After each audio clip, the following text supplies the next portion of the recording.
Oh my goodness. You're there. I'm here. It's a thing, and we're doing it.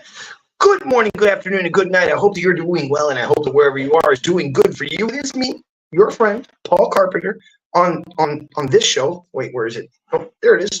On the road, in the waves, and on the other side with me.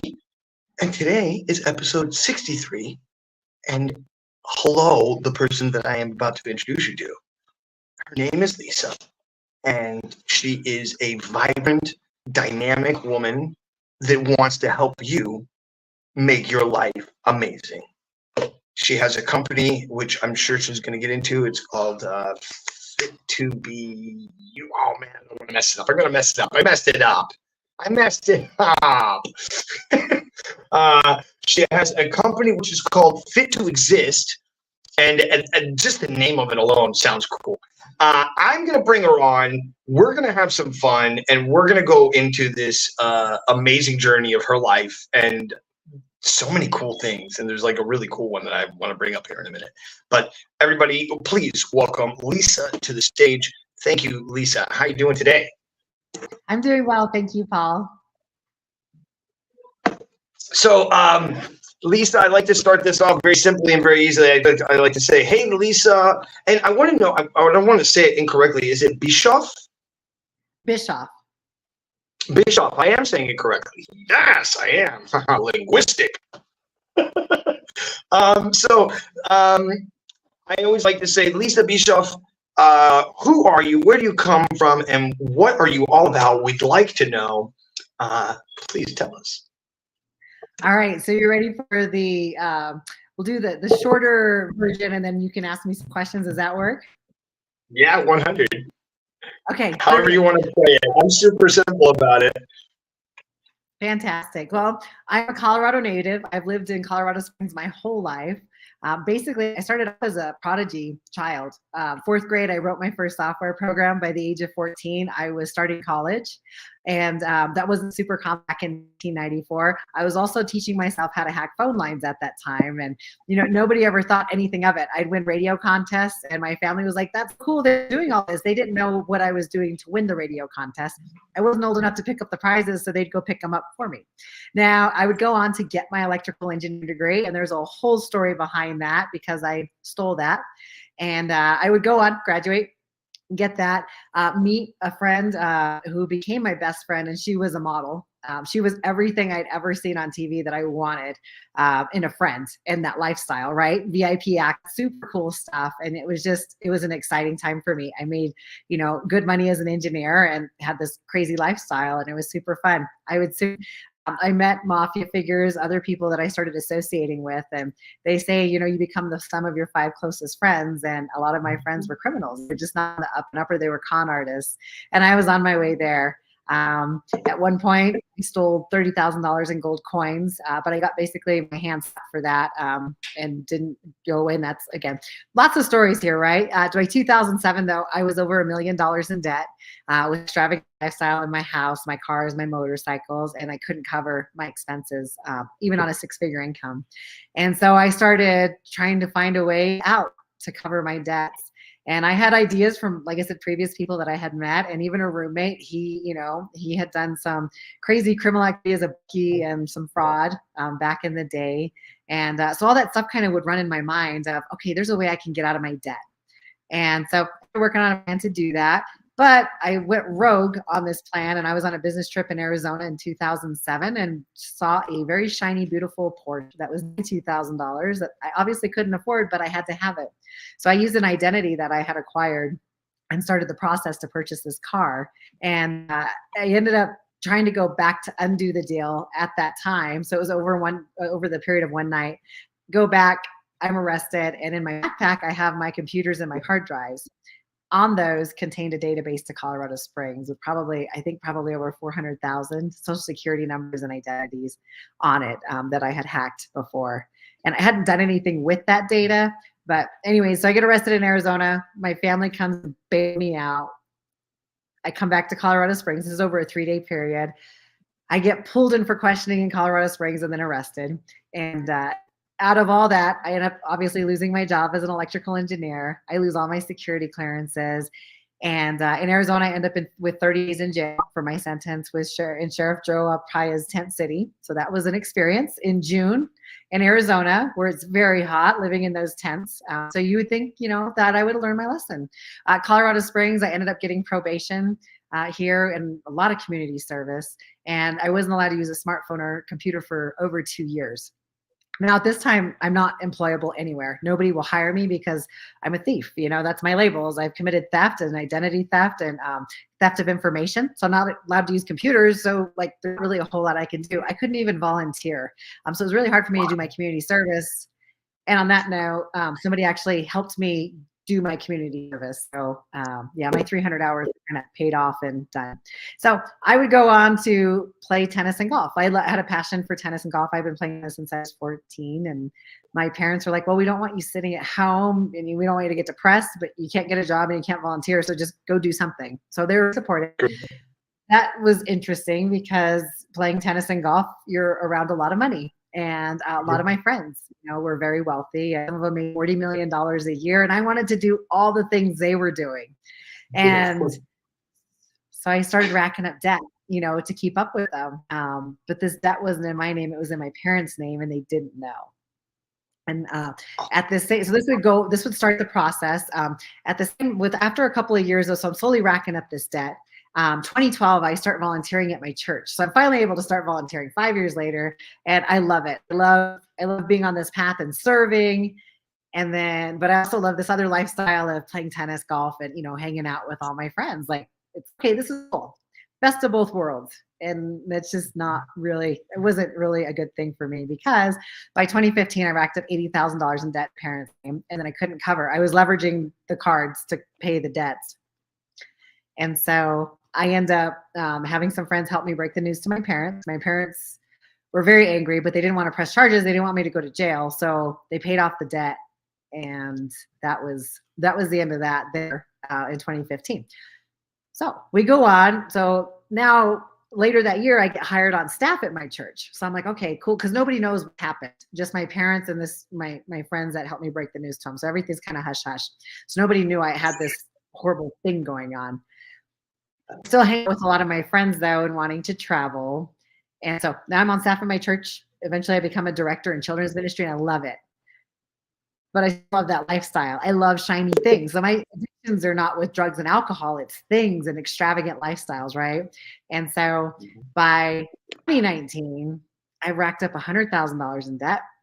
Not in part of it's in my name, but most of it's in my parents' name because they didn't lock down their pit.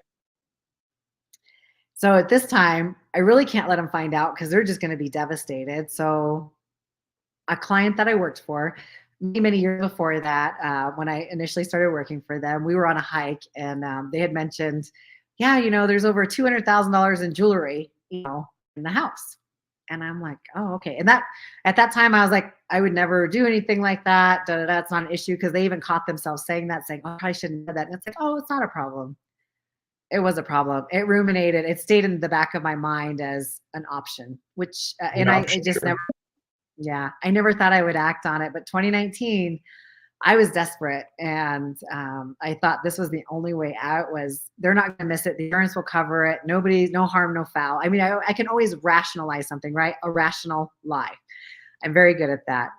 And so I did just that. I was very meticulous. I planned out how I was going to do this. So initially, when I first started trying to find the jewelry, the diamonds and the jewels, I couldn't find them. I checked everywhere in this house. I'm like, oh my gosh, they've got to be hidden in a safe or a secret. This house is an older house. I was like, it's got to have secret compartments, a tunnel. There's all this, stuff. I couldn't find it. So I actually looked for a couple of, so prior to 2019, leading up to that, as the debt started compounding, I started trying to look for the jewelry, but could never find it. And then one day in 2019, there it was. It had been in front of me the whole time. And so then I started to figure out, how am I going to do this so they don't know it's me, because I'd be the first one. I have a lot of access. I do quite a bit for this client, do anywhere from tech stuff to dog sitting to anything that's asked. If they called me and said, we need this done, I would go do it. Didn't matter what it was. I would be there. Sure. Yeah. And I was in a very trusted position. So I mean, I spent time using track devices, learning routines that I didn't know, and really just really coming up with a plan. I looked, I would look at the jewelry, I took pictures, I would things and measure when I would be in the house and figure out how much it was worth, how I was actually going to go through the process once I got it. Da, da, da.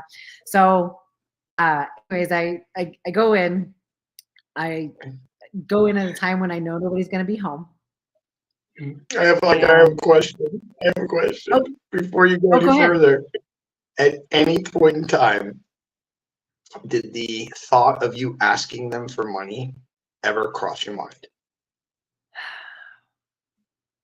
Instead of you going through all, because it's just a question. I don't know. I mean, you're going through all of these processes for these people who are obviously massively rich, that you obviously are trusted in, and you're going through this whole process through your mind and through your actions, where you could have just like walked over and been like, hey, listen, this is my situation. I really screwed up and I need like $300,000 and I really need your help. And they'd be like, oh my God, of course, here, Lisa, take it. No, we don't even want it back. In my mind, if you're at that level of trust in their life, you're taking care of their dogs. You know what I mean? Yeah. Did that ever pop into your head? Not in this situation. So this situation, I didn't want anybody to know that I had done this to my parents again. Like there was so much shame.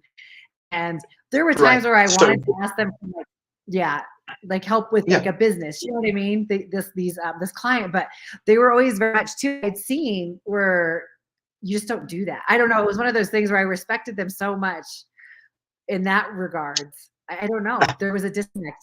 Yeah. What? No, wait. Hold on. I want to catch. I'm going to catch all of these. This is so good, Lisa. There's so much cognitive dissonance going on. Right? There's this massive amount of cognitive dissonance. You have so much respect for them that you wouldn't go to that level. But on the other side, you're like sitting there using apps and finding out when they're not home. And I'm like in my head screaming. I'm like, whoa, this is awesome. What a great story. Because the thing is, when we talk about addiction specifically, there's so much that an addict will do that is like in the realm of cognitive dissonance.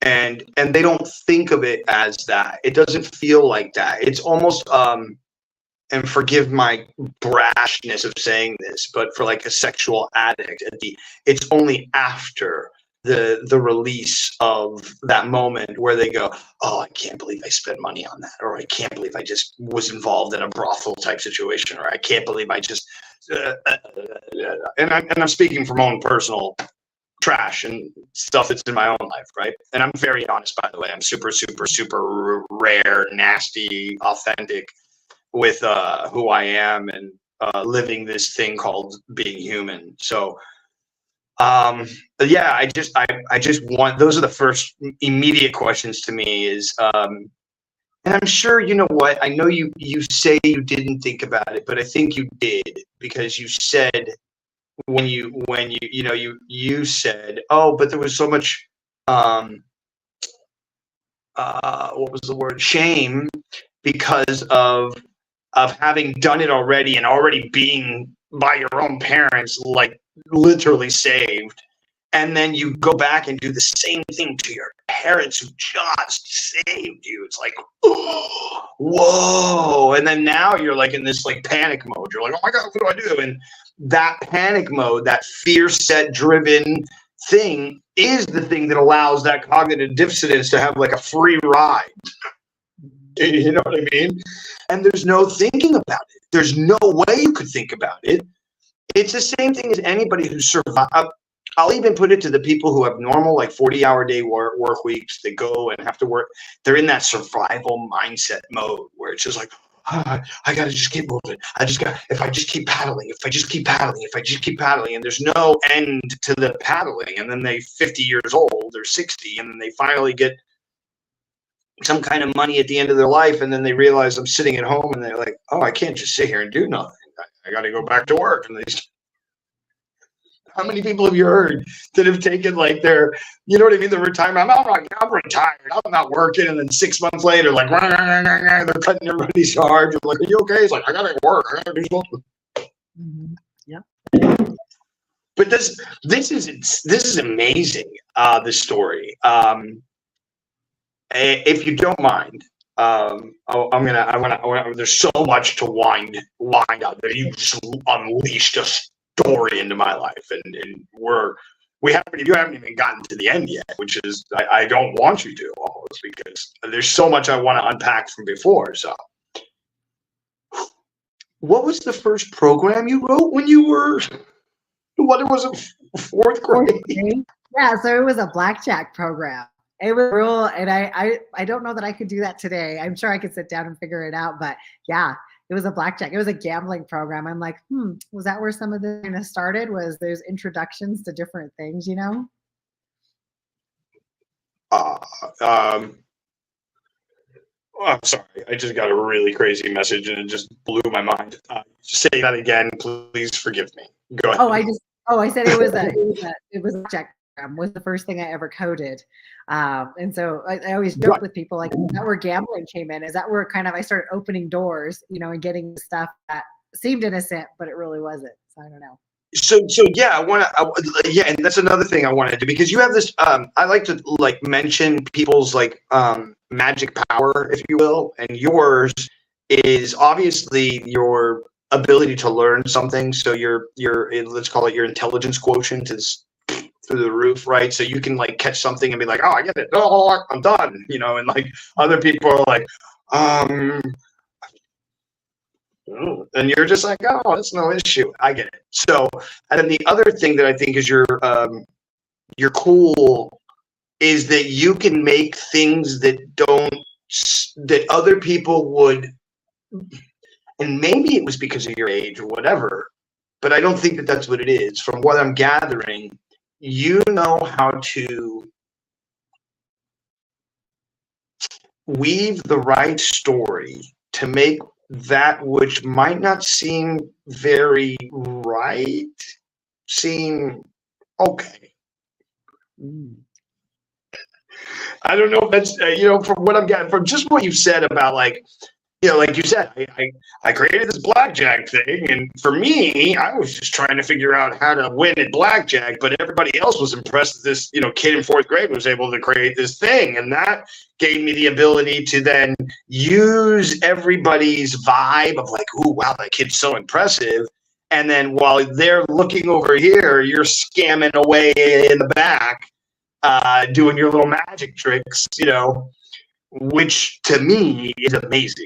I need to introduce you to a bunch of magicians that would love to meddle with your mind. I'm thinking of one in particular, which is Doug McKenzie, who's he works with David Blaine, personally. They've been together for years and years and years. And Doug, he created an effect where he has two people pull out their phones from their pockets. Never touched it, never touched their phones. And he goes, that's your phone? Yeah, that's your phone. And he goes, okay, just hold them right in front of you. So each person's just holding their phones. And then he just takes his finger and touches one person's shoulder, and then takes his other finger and touches the other shoulder, and the phones start ringing. Yeah, oh yeah, it gets better. Oh, it gets better. And not only that, they pick up the phone, and they're like, and they don't know let's say they don't even know each other. They're now talking to each other, and they're like, hello, oh my God, oh my God. Yeah, it's doing the whole thing right there, and then he takes his finger off and he goes, and the phone turns off, like a person's finger, whatever, and the phone just goes, and you're like, that's crazy. And then as soon as everybody notices that one just turned off, then everybody looks, of course, to the other phone, and he just picks up his finger, and then everybody's phone starts ringing. Everybody's phone. So he can do an entire audience of up to, I think, 30,000 people. And it's the work that he's doing, if you can only imagine, is ridiculous. And And yeah, and of course, like you can get like just to get everybody's phone to ring inside of a theater is kind of cool. Just that alone is kind of cool. But the whole idea of like the touching the person and that's how the phone rings and that whole, because there's an idea in magic called PK touches, psychokinetic touches, where you literally do just that. Like you're on stage and you go, okay, look, I'm going to try something with you and we'll see if it works. And you go, we're going to try something in this part of your, okay, just keep your eyes closed. And then you go to the other person and you just do that. And then you look at the audience, show them that, you know, you've touched them there. You look at the person, you go, open your eyes. And the person opens their eyes and you go, okay, did you feel anything? And they go, yeah. And you go, cool. How many times? They go, once. And you go, where? They go, on their nose. Everybody's like, whoa, you know? And then you of course, you take that to another level and the next level. And by that time, you know, people on stage are 15 feet away feeling things. And yeah. So all of that is to, in some way, tell you that that's your superpower. You're able to impress in one way while you're doing something else in the background. My question to you is, I've got Christmas Spirit back here. That's Moose, by the way. He's in all the episodes.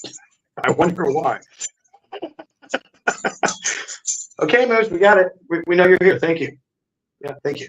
He's been itchy because we've been in Mexico, and I think the just the different flora and fauna.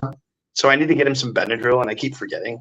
I don't know if you know that, but you can give Benadryl to your dogs as long as it's like kids Benadryl. Only give a tiny little bit. And it works almost immediately. It's really, really crazy. Anyways, moving on. My question for you is, knowing that you're kind of doing this thing, even at, I'm gonna ask you if you can remember this, even at 4th grade and moving up as you did, you know, graduating high school early and were you cognizant of the other moves that you were creating on the side? Were you planning them is my question. Were you like, or was it sort of kind of a more natural-esque thingy and it just happened and you just seemed to have that situation where like, oh, they're not noticing right now. And you just kept moving. Or was it more of like what you were talking about in the last part of the story where you were planning and you had, you know, time sheets and goals and here's the last question. I know I'm asking a lot of questions. Was it a progressive kind of thing to where as you learned from the people that you were living and knowing and you became that more? Because I feel it's more the third, but you tell me. No. I would agree. It was a progression that nobody noticed or realized where it was headed to. Right? It was, yeah. I would say I guess I was getting smarter, but not necessarily. And then I wasn't using it in good ways. Right? I was using it, you know, to out of greed and you know to get things and acquire things that I shouldn't necessarily have had. So I want to catch you when you said greed. I don't know your lifestyle as a child, so I don't know where you came from. We didn't really get into that, but it seems as though you lived a pretty affluent life. Your mom and dad seemed to be affluent enough to be able to take care of the issues and problems that came out later, and they seem to have been able to be there for you and have affluence, period. So I don't know that it was. So I had somebody on the other day, and he kept saying, I want more. I want more. And for me, that's a trigger point, right? For me, that's like the same thing as the birds in emo or when, you know, whatever. What is it? Finding Nemo. And the birds that are like, mine, and they're all fighting over one little piece of bread, you know, or one little thing. And that's where it triggers me. But after I kind of like dug a little more inside of him, the thing is, he was raised by a famous musician who hung out with massively famous figures of the time that were all, in essence, doing two things. One, living on the edge and being artists. And two, affluence was everywhere. And so When you say greed, I don't know if it was greed. I think maybe it was just wanting to be where you had already been and where you felt comfortable and what had already been brought to you in your life. And you may or may not have the intellectual and emotional clarity to say that the things that you were doing later on, you know what I mean? Yeah. Who's to say, you know? Yeah, there was a pastor back in like 2008, after my first arrest, and I remember he did a whole sermon on the monster of more, and that totally resonated with me. Like what you were saying, the more. That's what when I say greed, I guess it's wanting more. And so my parents, But again, sorry, I don't mean to cut you up, but again, that more that he's talking about is that never-ending want to have things. And the more that this guy was talking about, and that I think that you're talking about, is because of the affluence and the type of people that are around you in that space, the more ends up being about beauty and wanting to have cleanliness and nicety in your life, and that's only because you've been raised in it. Whereas if you're a kid from the street in India and you've never had affluence, there's one of two ways that's going to go. You're either going to turn into that and everything's gold character, which is like a Trump kind of thing. And mind you, he grew up with affluence, but he still has a gold toilet. So there's something going on there. The whole bathroom of gold, right? Whatever. Let alone the Prince of Dubai, who's got a whole house of gold. So I mean, with diamonds for his for the drawers, to pull the drawers out, like chunky, like I just but whatever. That's once. But if you're a bajillionaire, literally, you're worth like, I think he's worth like $185 billion. And each one of his family members are all billionaires at the 20 or something odd level. It's like, at that level of money, if you don't have a gold house, you've got a problem. On some level, it's almost like, why don't you have a gold house, rich Prince of Dubai? Well, you're right. I should have a gold house. Build me one. But it's going to cost $1.2 billion, and so what? I have 300 more. I mean, at that point, you know, it's like, and then you're on some television show where they're like, and the prince made $1 billion house of gold. Why? And then they ask him, and he's like, I don't know. They asked me if I have one. I said no. I said we need one, so I make one.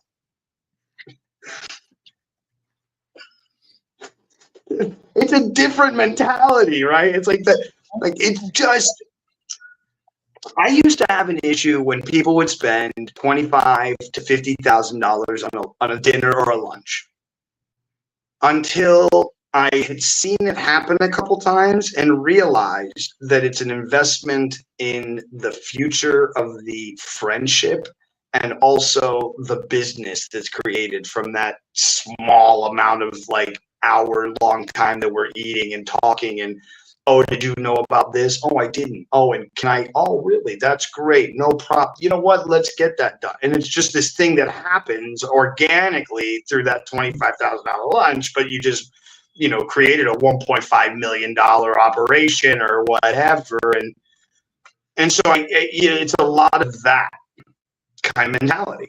So, and I go back to saying, maybe you just didn't have the right teacher, because they could have given all of those skill sets that you had.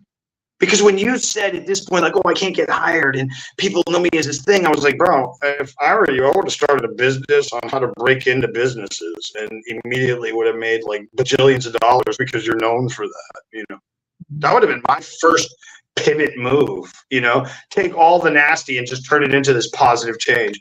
Oh yeah, you're right. I can't touch computers because it's bad, because I know how to totally screw people over. Guess what? Corporations are going to help you not get screwed over. I charge, you know, $1.5 million to come into your business and do you a whole thing, and they'd be like, really? That's cheap, because You know what I mean? I'm serious. You do like 10 of those a year, and like before you know it, you're worth like $20 million in less than a year, and you didn't do much. Run with it, Lisa. Run. No, I know. I think I might have that ship my mail now. Maybe not. No, because look at I just saw a really weird but cool thing about Catch Me If You Can, the guy who is the whole story. And as of recently, there's this whole thing that it's fake, that he created the entire thing up. He never did any of this stuff. It was never really actually being chased. The whole thing about the FBI and da-da-da-da, it's just a bit of a made-up story on some level. Yeah. And I just had James Heydrich on, who I don't know if you know this character, but I remember him from when I was a kid. He was a kid who wore all black, like kung fu looking outfit, and he would make objects move without touching them. And of course, as a kid, for me, and magic and mentalism, I was like, "Oh my God, who is he? He's got to be real." And James Randi had got him on a TV show with Bob Barker called Something Amazing or People Are Amazing. And this guy was doing this amazing bit where he would get a phone book and they would open it up to the middle and he would come up to it and he'd just go, without like, obviously what looked like he wasn't blowing on it. And then all of a sudden, the pages would just float over one by one. You're like, well, that's cool. So James Randi comes in, he's like, yeah, he's blowing on it. And they're like, how do you know? And he goes, let me show you. And he goes off stage, he comes back and he gets popcorn, the packing popcorns, but like the really thin kind, and he just shovels it all over the place around the book. He goes, if he's blowing, we'll know. And then for the next 10, 15 minutes, James Heydrich's there like, oh yeah, the energy's just not right anymore. And you guys are messing with me. And it's a static electricity. Yeah, I can't do it now. And so he couldn't do it. But James Heydrich's story is one that's very similar in the sense that while he was running, he was doing anything he could to survive, to just try and, on some level, fill shoes that he wanted to create for himself, because he had a really weird childhood. But at the same time, he was willing to lie to the greatest martial art grandmasters in the world, the ones that he absolutely adored and wanted to, was willing to do anything, literally anything, to be with. And he was willing to lie to them about his abilities so they would teach him. And so I feel a lot of that connection there with you, where you had this massive ability and this massive connection to being able to do what others couldn't do, and what others people were like, whoa, fourth grade? No way. Blackjack? That's graduated already? 10 years? What the hell's wrong with this kid? This thing's on fire. How do we do this? And everybody else is just kind of like, whoa about it. And you're just running. That's all you're doing. You're just running. You're not even thinking anymore. You're just trying to get somewhere, and you don't even know where you're going. And then that's when I think that maybe the addiction kicks in, where you see something happen, the thing starts to roll, and then before you know it, boom, the mom and dad thing happened, quite later on in life. So there's all this other stuff that and even like you said, you kind of finagled your engineering degree on some level, and you even finagled your service of sorts. I'm not going to, mention it up totally, but it seems as though any way around it, you want to have autonomy within the situation, even when you've done wrong. And I think that, listen, in my opinion, this is why I think I'm impressed and I like it, is that even, and I had somebody else on that you remind me of, which is what I love about the show. I've had so many amazing people who are just like this, these Discordian characters that are like, bro, even after you get me, I don't care, bro, that you don't own me. You can't own this thing called my soul or my whatever you want, or I'm not going to let you. And so this guy, amazing character, he was part of the group of people who were before Occupy New York. And they were there's like 80 something of these people. They were in a state capital, and they locked themselves in. There were like 100,000 people outside. They left themselves inside, and he was the one who's kind of leading the group. And of course, from that point on, his life, and it was all by chance and accident, by the way. He had just gotten fired from a job, and he was walking down the street, and he saw some people protesting, and he just asked some questions. He was like, oh, I totally agree with this. And his life literally went and just like into a totally different direction, to the point where Occupy New York, before it started, asked him for help on how to do what he had done, months prior. And then before he knew it, he was also in Oregon, and they were helping. They were asking for help over there. He ended up becoming this kind of like weird character that people were like, hey, we don't know what we're doing, but this guy's done it like 3 times, so why don't we call him? You know what I mean? And so, man, Lisa, what an amazing life you've had. What an amazing life you've had. I love this. Who taught you programming as a kid? Like, where did you get the whole idea of getting into computers so early? So I was part of a lot of different programs in school. And so they were very specialized programs. And I guess some of that's because of how I had tested, and just probably outside of like normal stuff. But then there was one part of my life where I cheated into gifted and talented because I wanted to make sure I got in. So I did have a mentality since I was very young, probably 3rd grade, that I would always do whatever it takes to be successful in what I do. So yeah, there was a lot of programs that I was in the school. In summertime, I got to go to special programs at colleges for advanced kids and just do a lot of different things. Mm-hmm.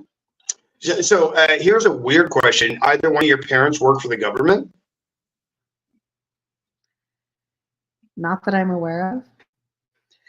I mean, I'm just asking, I because there's times when I, have conversations with people. For instance, James Heydrich is connected to a guy who his name is Frank Dukes. And Frank Dukes is famous for coming up with a story about being involved with like more martial arts than any other person, and fighting in these things called the coup d'etat, which is where they would fight to death. And they made a movie about it called Bloodsport with Jean-Claude Van Damme. Yeah. Mm-hmm. All right, so I had both of them on the show some episodes back because they were friends when they were 16, 17, 18 years old. And supposedly this is when they were connected to Timothy Leary, MK Ultra, a bunch of people in the government. And there's some stuff from their story that's actually been declassified with their names in it, where they're like in the Iran Contra, South America, running drugs, weird, just crazy stories. And when I asked Frank Dukes the same question, he was like, well, that's weird, but yeah, my mom and dad both worked for the CIA. And I was like, all right, do you think you were like a MK Ultra kid that they like, and then all of a sudden you just became really smart and you did all this crazy stuff, and that's why you, and he was like, oh man, never thought about it like that. So that's why I asked. Is it somebody in your family? Maybe you're a test tube baby and that's why you're so smart. I don't know. I will say it came out probably 6, 7 months ago that so back in, I guess it was 2002, 2003, the gold coin incident, as part of my hand slap where I didn't get arrested for stealing the $30,000 in gold coins. I was required to go see a certain psychotherapist, and it's come out now that he's actually a programmer that I had seen for 2 years. and not like good programmer. So there's a lot of stuff. The programmer before or after? After, right? Yes. Oh, you don't know because he was a programmer, so he could program you before, and then he made you forget that he programmed you, and then now you're on. Ooh, you see? Yeah, no, so that stuff, about 6 months ago, I guess, a lot of things started popping up because I started working with clients that showed signs of programming, right? That had been either governmental or satanic ritually abused people, you know, they call them SRAs. And so we started seeing signs that we got into learning how they can be programmed and how you deprogram and stuff. And then I started seeing a lot of signs in me. And so I went to a specialist to start diving into, is that what was happening in my background? Are a lot of the programs I was in as a kid part of something else that I'm not aware of? Was why I brought this question up. Yeah. So I don't know if you know this, but from 1890 to about 1920, the United States had something called the American Eugenics Society, where we did some really crazy stuff with children, and we stole babies away from mothers, and we forced women to have children and then like take their children away at birth, and like just a bunch of crazy stuff. And then all that information went to Germany at right around the end of the 20s, almost the beginning of 30s. And then of course, whatever happens, and then Operation Paperclip, we bring all that information back, all the same scientists that were here, that went there, that came back here, or at least some of them were. And Warner von Braun, who creates NASA. I don't know if you know any of this information. All declassified, all real. It's called Operation Paperclip. You can look it up. It's like some mind-blowing information. But yeah, as soon as you said that, it triggered me because I too had a very high IQ as a child. I too went to these weird double paned glass rooms where they would ask me questions and how I thought, and give me puzzles and all these questions. And when I spoke to James and I spoke to, these other two guys, to Frank, it was things that they went through as well. And so it's like, I wonder if the system that we live within is created in a certain manner so that a mass degree of people will be funneled into this machine and work as they are supposed to and intended to work like machine style characters. And that every once in a while, this wheat from the shaft, if you will, rises to the top, and they can easily just go, and from there, find the ones that are easily manipulatable, find the ones that they can Alex Jones, if you will, because for years they fed Alex Jones the right information until they wanted him. Then he got too big, and then they were like, "Whoa, did you hear about those kids aren't real?" He's like, "They're not real. The kids aren't real." Poor guy, dude. Poor guy, really, if you think about it, because all the guy was ever doing was parroting whatever they told him in the back room. It's not like the guy's a smart guy. He's just a big guy with a big voice. That's it. Yeah. So so yeah, that's my thought on all of it. But you didn't answer. Well, you kind of said it. You said I was in a bunch of stuff when I was younger, and you went to all these different classes, and then now that I mentioned these things, it kind of ticks these little marks that maybe, and you've been going to this thing for the last 6 months. Ooh, here's one. Do you think your parents felt guilty and that's why they helped you out? Because they knew that they were kind of involved in the process of getting you into this whole life in the first place? That's a good question. I don't know. Yeah, I don't know. I immediately was like, oh, shit. No wonder they were okay with it the whole time. And then it fell down and they were like, well, fuck, we screwed up. We got to help her. I mean, it just makes sense. There's speculation. Somebody was like, what if they're your handlers? And I was like, oh, that stinks. Oh, even better. That's so much better, right? What if they're not really your parents and they've been your handlers the entire time? They're your butterfly effect characters, and Whoa. Lisa, what a line. Yeah, there is, like I said, my story is crazy. Like I have a satellite phone that a friend gave me years awesome. ago. Yeah, well, Say all that again. A friend of mine, her and I met, gosh, we were cycling. We were at like a country club together playing tennis, and we were cycling one day. And I'm like, how come you have all this free time? Like, I didn't know anything about the individual. And it turns out, and she's 6 years older than me, but she had gotten in trouble on the East Coast for, I think, some kind of fraud or thing. So that's why she moved to Colorado to kind of start over. Well, her and I become really good friends. I end up becoming friends with her family and house sitting for them a lot. And when I stay in her room, I'm looking at all her books and I'm like, oh my gosh, we read the exact same books. Oh, Shiza Manelli. Wait, ho. Here's a real quick one for you that just hit me. Wouldn't it be absolutely just beautiful, the spice of life, the salt bay of it all, that you guys were never supposed to meet ever, and you did by just chance alone, when you were like, fuck it, I'm just going to go tennis. And that girl was like, fuck it, I'm going to go tennis. And you're like, one day, you're like, hey, so why are you hanging out? She's like, well, I don't know. You know, man, like literally just like that, like how random life can be sometimes, that it was this perfect thing. And then you end up getting to go to this room and seeing all this information and going, holy crap, wait. Because I bet you if we get her on and like I were to ask her, she might have, like, if maybe she hasn't gone through the process you're going through now, right? This whole learning about the programming and the possibilities of maybe and parents that could be, and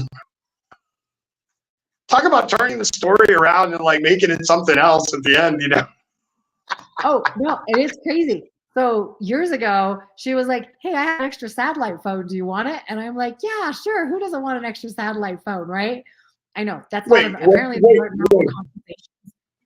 Yeah, like, who has an extra? I was just going to say, like, Bob, you need an extra satellite.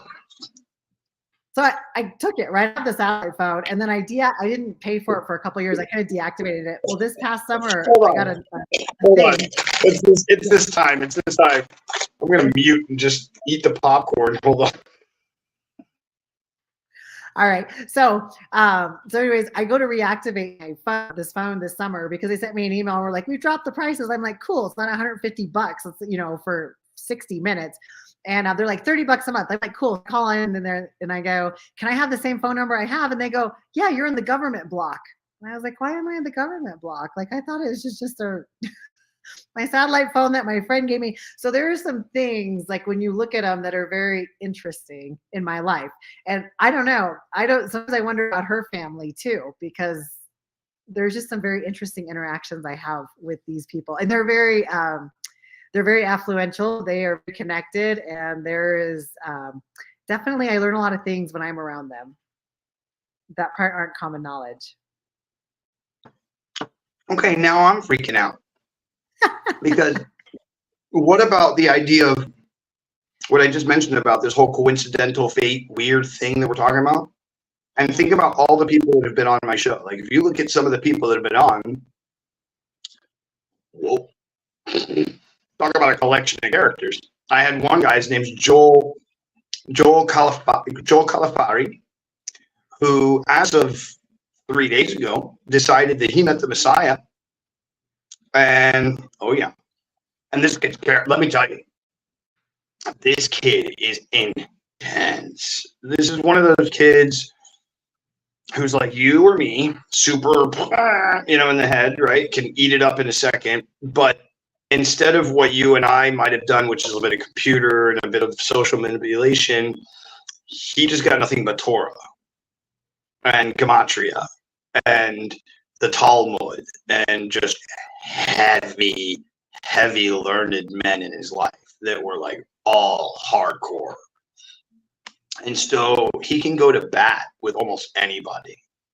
And it's scary to anybody who meets him, because not only is he going to go to bat, he's going to come at you with some stuff that you didn't know. And then on top of that, when you fight him on it, he'll like quote it to you verbatim.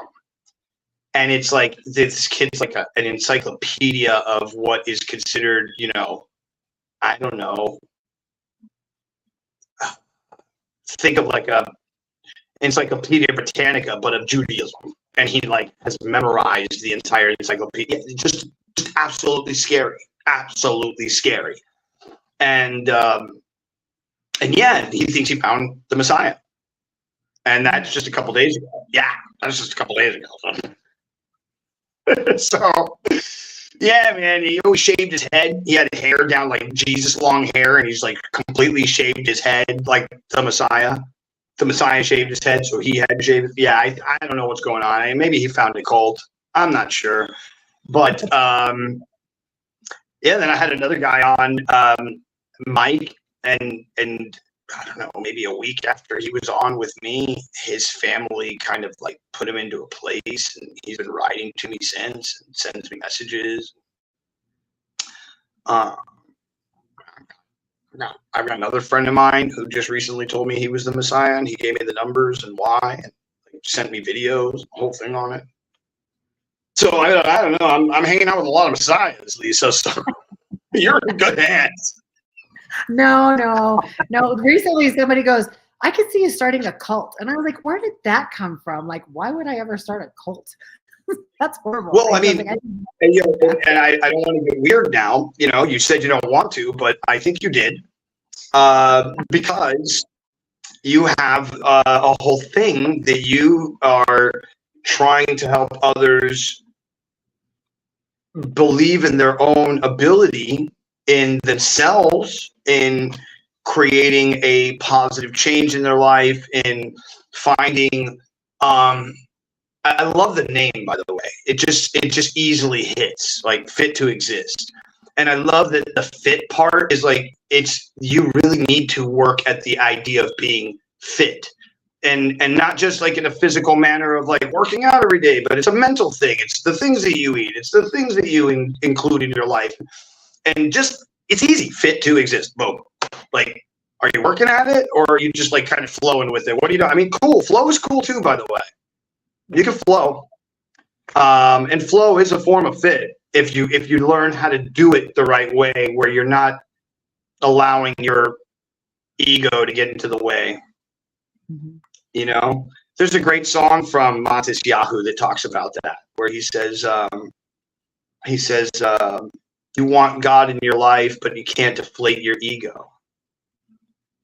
And you're already there, you know, you're already there, and your cup's already overflowing. You just don't even know it. Like, that's good. You know, yeah, I know, it's so good. Like, because there's so many times in my life, like, I'm in such a good place right now, and it's so ridiculous. And it's so ridiculous because it's like I'm always outside of this building that I'm staying at here in Cancun. There's a little restaurant downstairs, and I'm either in the park, like just far enough away so I can still get Wi-Fi, and my dog's like sitting there, and like I'm just sitting out in the park. I'm dressed pretty well, you know, but I'm just like, you know, and this girl comes by. It's 9 o'clock at night or whatever time it is before we started. She's like, bro, are you always outside? And I'm like, yeah, I'm kind of always working. And she's like, God, that's stressful, isn't it? And I was like, you know, I would have said yes a little while ago, but it's the kind of stress that I like, and I want more of it. And she goes, what do you mean? I go, well, it's different than the stress that you don't like in your life that's going to be there anyways. And she was like, oh, I guess you're kind of right. She's like, you're crazy though. And I'm like, yeah, it's cool. I get it. You know, I'll take my crazy any day of the week. You know, I love my crazy. I think my crazy is on a like, I'm a painter. Jackson Pollock my life across everything, you know, I don't care. So here's another question for you, Lisa. Since we got into like programming and this, that, and the other, can I ask you like super hardcore personal question right now? Now that we've gotten to know each other after about a year, I just go into it. Do you feel as though, and I don't really think it was your parents in any way, shape, or form, but do you feel as though you had any kind of like attempt on your life, either sexually or emotionally or intellectually, when you were younger? unbeknownst, and I mean like one that you knew of, where you were like, oh, that definitely happened. Not one of these kind of like 20 years later, oh, wow, I didn't realize that Bob, Cindy's friend, who was my uncle, was actually, grooming me to learn how to do coding, for instance. That's a totally different, I mean like a full on, I had this guy touch me when I was 19 when he hypnotized me. That's my story. So, Yeah. So I would, up until, like I said, 6 months ago, when I started going to this specific counselor and basically being seen by a team, I would have told you I went my whole life without any type of abuse. Like my parents have now married 46 years and I'm basically an only child. I have an older half brother and half sister from my mom's previous marriage, but they're 12 and 15 years older than me. And so my parents were always so nice to me. I mean, I had everything. I never wanted for anything. And so what's come out though is when I was 4 years old, and there's a lot of evidence to support this. Even when I've talked to one of the other kids I was in daycare with, we're friends, and we've known each other since we were 4 years old. So this daycare, it looks like there was something pivotal that happened. I can see the house that I was taken to, but I can't tell you what happened. And so there's a lot of evidence to support there's something horrific that happened. Like I've never really dated. So, I mean, I've been single basically almost my whole life. Like I haven't really been on dates in the last 13 years. And I just have a hard time trusting. And so but a lot of that, it looks like it stems, if you look at my history as a child, even being touched by somebody, it's hard. I'm not really a hugger. It's hard when I freeze. When people hug me or touch me, I freeze up. It's not okay. Normal.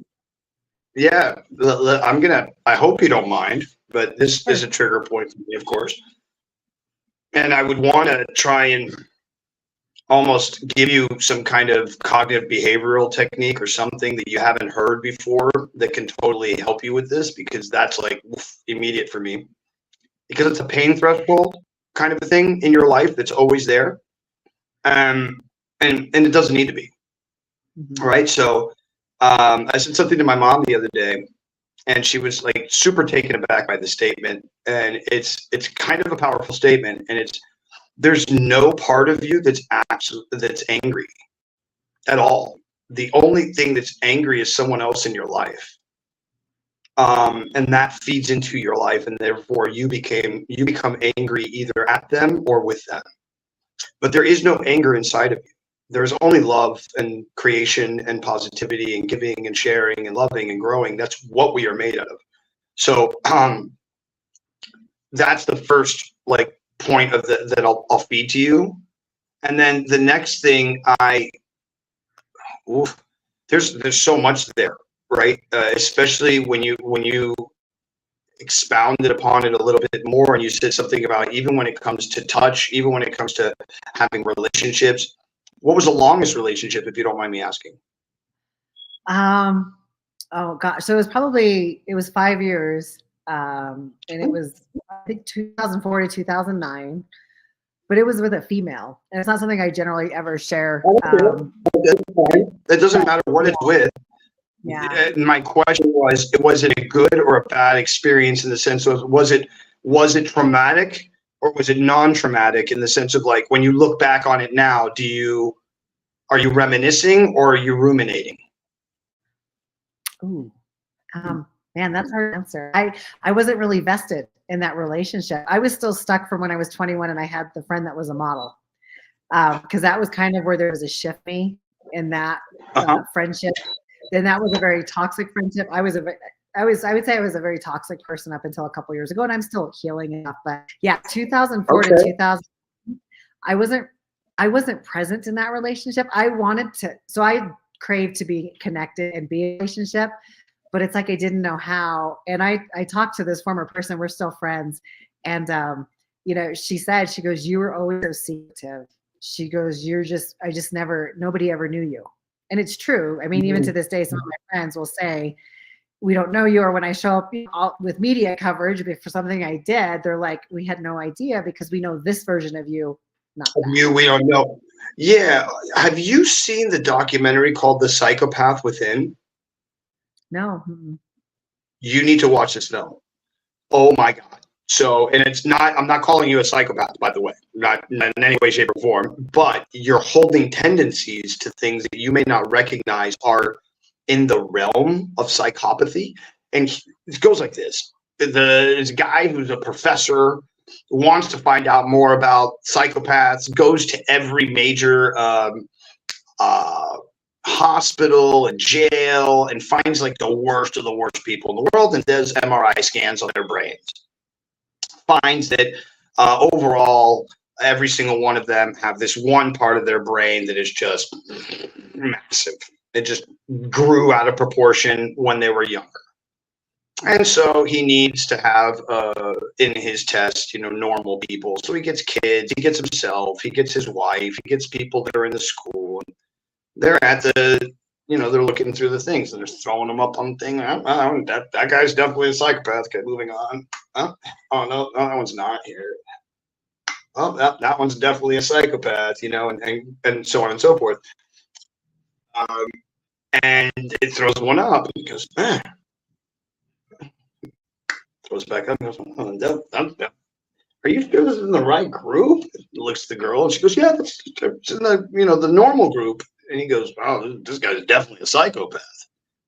And she's like, he goes, yeah, look up 187734 to find out who that is. And she does. And she goes, that's you, sir. And he's like, what? Right? He had no clue. He has no clue whatsoever. And this is what makes the documentary like so good, because like is a guy who's like this is again like that super, hey, so why do you have such free time kind of situational moment in life, It's like, and so he then starts to ask his friends like, hey, do you think I rate any of these DSM-5 characteristics of what a psychopathy? And one of them is not knowing the full story of the person. Like only what the person needs to know gets to be known kind of story bit. Another one is asking, I don't know if you've ever done this. Tell me if you've done this. You really want someone to come over to your house, but when they come over, you barely hang out with them. Right? So these are all part of that thing. So here's my throw out at you. The reason you didn't turn into the crazy type of psychopath, right, is because the flare-ups and the tendencies that were the same flare-ups and tendencies of a child who might go out and hurt an animal and be okay with it over time and then want more and more and more and more and more isn't in any way, shape, your fault, my dear. That's your DNA, that's your fucking brain, that's your chemical processes. And the fact that you're at your place right here, right now in life, right here, right now, we're having this conversation, you're actually dealing with it, and you're actually changing the fact that you were the son of a blacksmith, as I like to say. I don't know if you've seen other episodes. I say I don't like to get angry at a blacksmith's son for being a blacksmith, because he has no choice. He has to be a blacksmith. And that's like if you go back 1,500 years ago, right? Like if there's a little town of, let's say, 100 people, and one guy's a blacksmith and his son's like, no, screw yourself, Dad. I'm going to go turn into a minstrel. That town's screwed in like, 10, 20 years. There's no doors. There's no wheels. There's no nothing. It goes down pretty quick. So that's what I mean by that. But in this day and age, I truly believe that our knowledge of self and understanding and all the things that we have and the abilities that we have to know more about ourselves, it is our duty to no longer be blacksmiths. It is our duty to truly find who we are, to become fit to exist as you're trying to create for yourself, to create your own clan, dare I say it, and to have your own community that you share your story, gifts, and ideas with, that you only have to be 2 steps ahead of anybody else. If somebody else is crawling and you're walking, you're way ahead of the game, and that's it. It's that simple. And I think that your story is massively powerful, and push away all the conspiracy theories and the thing that could have happened with what and who and where. Just the fact that you're, coding away in fourth grade and that you're graduating at 14, just go with those points. I don't care about any of the other stuff that's going on because of so much going on inside your mind. The fact that you even did any of it. I'm totally wanting to hear stories about what happened with your blonde, model-esque friend. I'm sure you guys, men, tore the town to shreds, men crying at the end of the night kind of thing, and you're both cackling as you're laughing down the street at, the fact that you took their money or whatever and something else. And got a brand new Ferrari for the evening. I don't know, some silly story like that kind of thing. Like, oh, that was so much fun. I know, let's do it again next weekend type shit. Like I can totally imagine it. What an amazing story. What fun times. So where are you like in the world now? Like I know that you're doing fit, but like get into that if you want. Like how did that come about? And let's pull back a little bit more. Let's now end your story. You're trying to come up with a way to steal $200,000 worth of jewelry from people that you're working for, that you love and you trust, but you are at the same time doing this other thing. We just went through it all. So let's go now. Boom, we're here. We're at $200,000 in debt. Second time. Go get me. Okay, so I was $100,000 in debt, trying to find a way out. I know that there's this supposedly $200,000 in diamonds and jewelry in the house, and so I finally find them. I come up with a plan when nobody's gonna be there. I take them and I use a Faraday bag to throw them in. That way, that nothing, in case there was any tracking devices there, nothing would be tracked to me. So I planned everything to a T. So I take them. This was in May of 2019. I get questioned and everybody's like, no, Lisa wouldn't know. We just want to know, who would you think? So I'm like, oh, maybe it was somebody that's like a worker or something. Like, yeah. And so I continued to work for the client. Nobody, and then so months would go by. No cameras? They didn't have like security and the whole thing, or you knew when and what and how and what time? I had access to the security system. Yeah. Yeah. Like I said, I did a lot of stuff for them. And so anyways, months would go by. Used a broker up in Denver that I fenced my stuff through. Obviously they didn't know they didn't know it was stolen. I was very careful. I would cut out the diamonds. I would check for etching or any laser markings so it couldn't be traced back. So I'd only fence the ones that I felt were safe. Well, I got kind of sloppy and desperate, and I don't know if this was just me, that I was tired and I wanted to get caught. I know that sounds crazy, but everything was so perfect, up until then. I pretty much was very careful. I ended up taking an entire bracelet up there, and I think it was originally like a $40,000 bracelet. Took it, traded it in, and that's where in September I get called in by the detective, and I don't think I'm going to get arrested.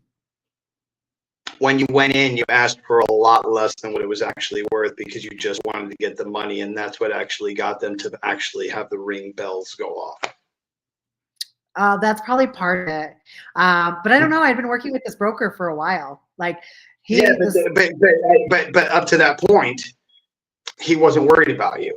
It was right when you came to him full born and like, I need this and da-da-da. And you know what? It's worth 40. I know, but I'll take 15. Don't worry. That's when he was like, what's going on here? And that's when for me, that's when it happened. But go ahead. Okay, so that very much could be a very big part of it. When the detective pulled me back in September, he said, somebody's been using your identity to fence those diamonds, and I'm like, no, it's me. Like I was like, I'm like, you caught me. That's me. That's my ID. Nobody stole it. And he said, well, the last thing you took. You gave yourself up? Yeah. You totally gave yourself up. Like, no questions asked. You're like, nah, don't even look anywhere else. I did it. Screw it. Go ahead. I'm done. Yeah. I was tired. When they showed me a copy of my ID, and it was the same one I gave many months ago to the jeweler, and it was like with my fingerprint. And I said, no, that's me. Yeah. Yeah. So they said what happened was, Tired of running. Tired of running. Yeah, tired. Tired It was. of I was always running. looking over my shoulder. Yeah. Mhm. Yeah. Mhm. And so he said what got you was that piece you took in when they were researching it. It turned out it was a one of a kind diamond bracelet made specifically for this client that was flagged. And so when they researched it, New York said, hey, that is something that's been stolen. Where did you get it? And that's where it all came down. So yeah, there was that. See, originally the broker I think he was suspicious of me when I first went there and I was trading stuff in. I came up with a story that my grandma had passed away and left me all this jewelry. And I just wanted to start getting rid of it for my family. I provided a copy of the will, showed I had inherited it all. I went through all the motions. So originally he was suspicious, and then I guess I kind of worked my way through, or at least I thought I had done it. And I'm very grateful that broker was very nice to me, because I think that almost could have tanked his business with what happened, because they couldn't recover. So anyways, at the time of my arrest, I gave back 400, I think around 400 out of the 600. So it turned out it was $600,000 worth of stuff I had stolen. And so I returned. I kept everything wrapped up very nicely. I took very good care of everything.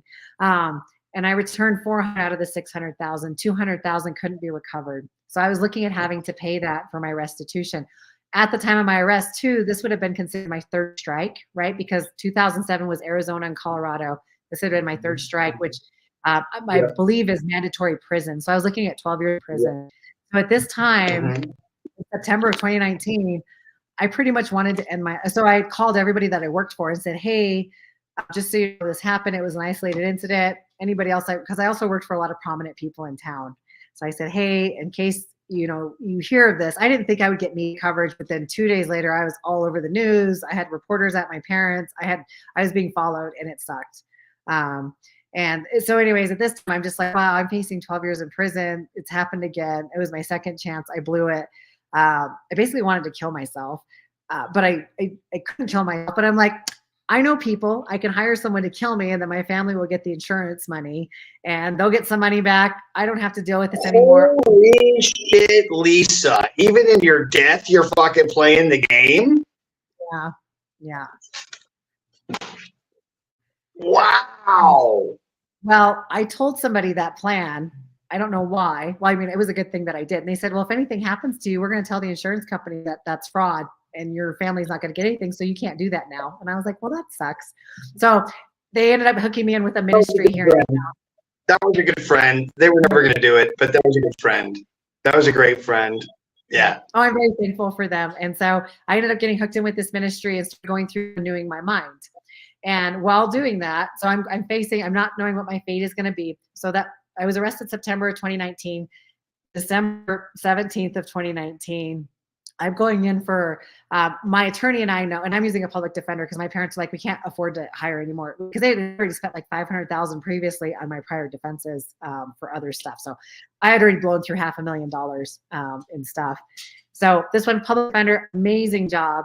And he said, if you don't want to wait till 2020 for your to go through your sentencing, he goes, get people to write letters, get people that'll speak on your behalf in the courtroom.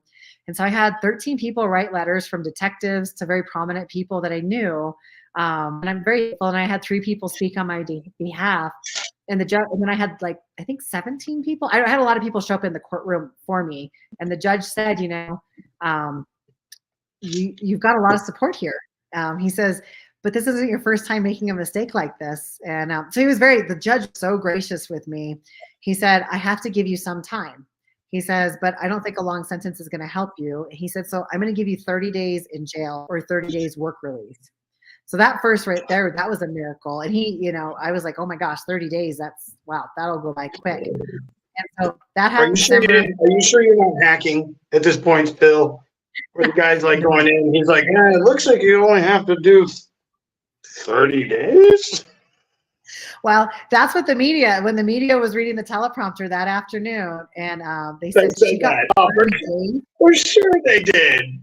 They were pissed. The way they reported it, I was like, how dare they judge me? But I mean, of course they're going to judge me. They're like 30 days for a $600,000 crime. Like, how?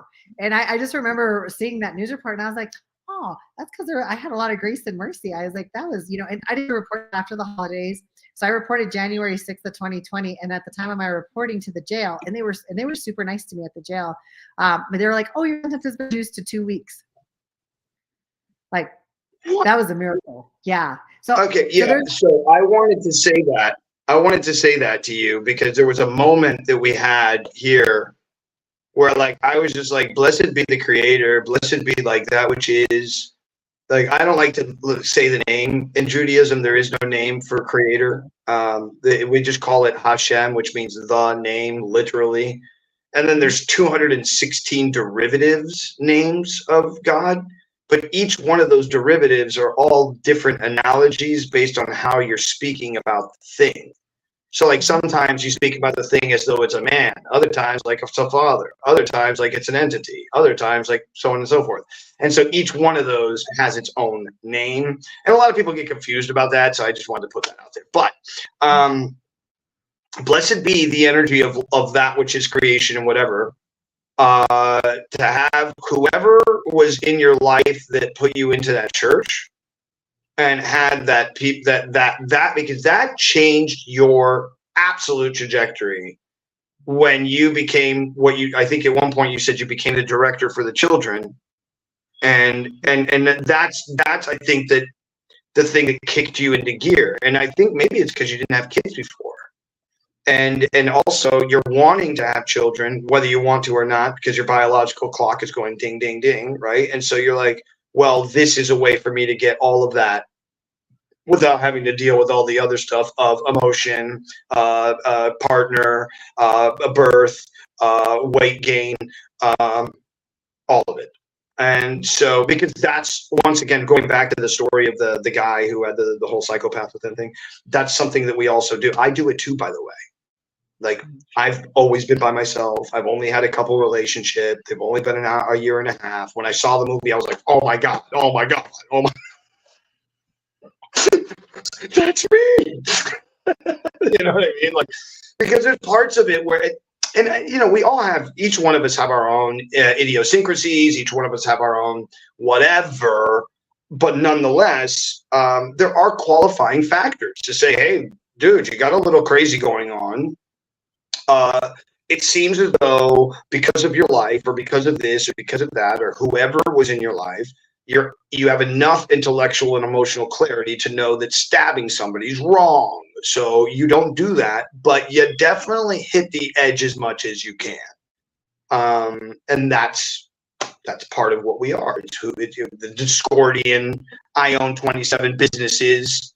And when she goes into her meetings, by the way, to go back to her, she's like, I don't want to talk to them about anything except for 4 numbers. And then I want to be done with the conversation.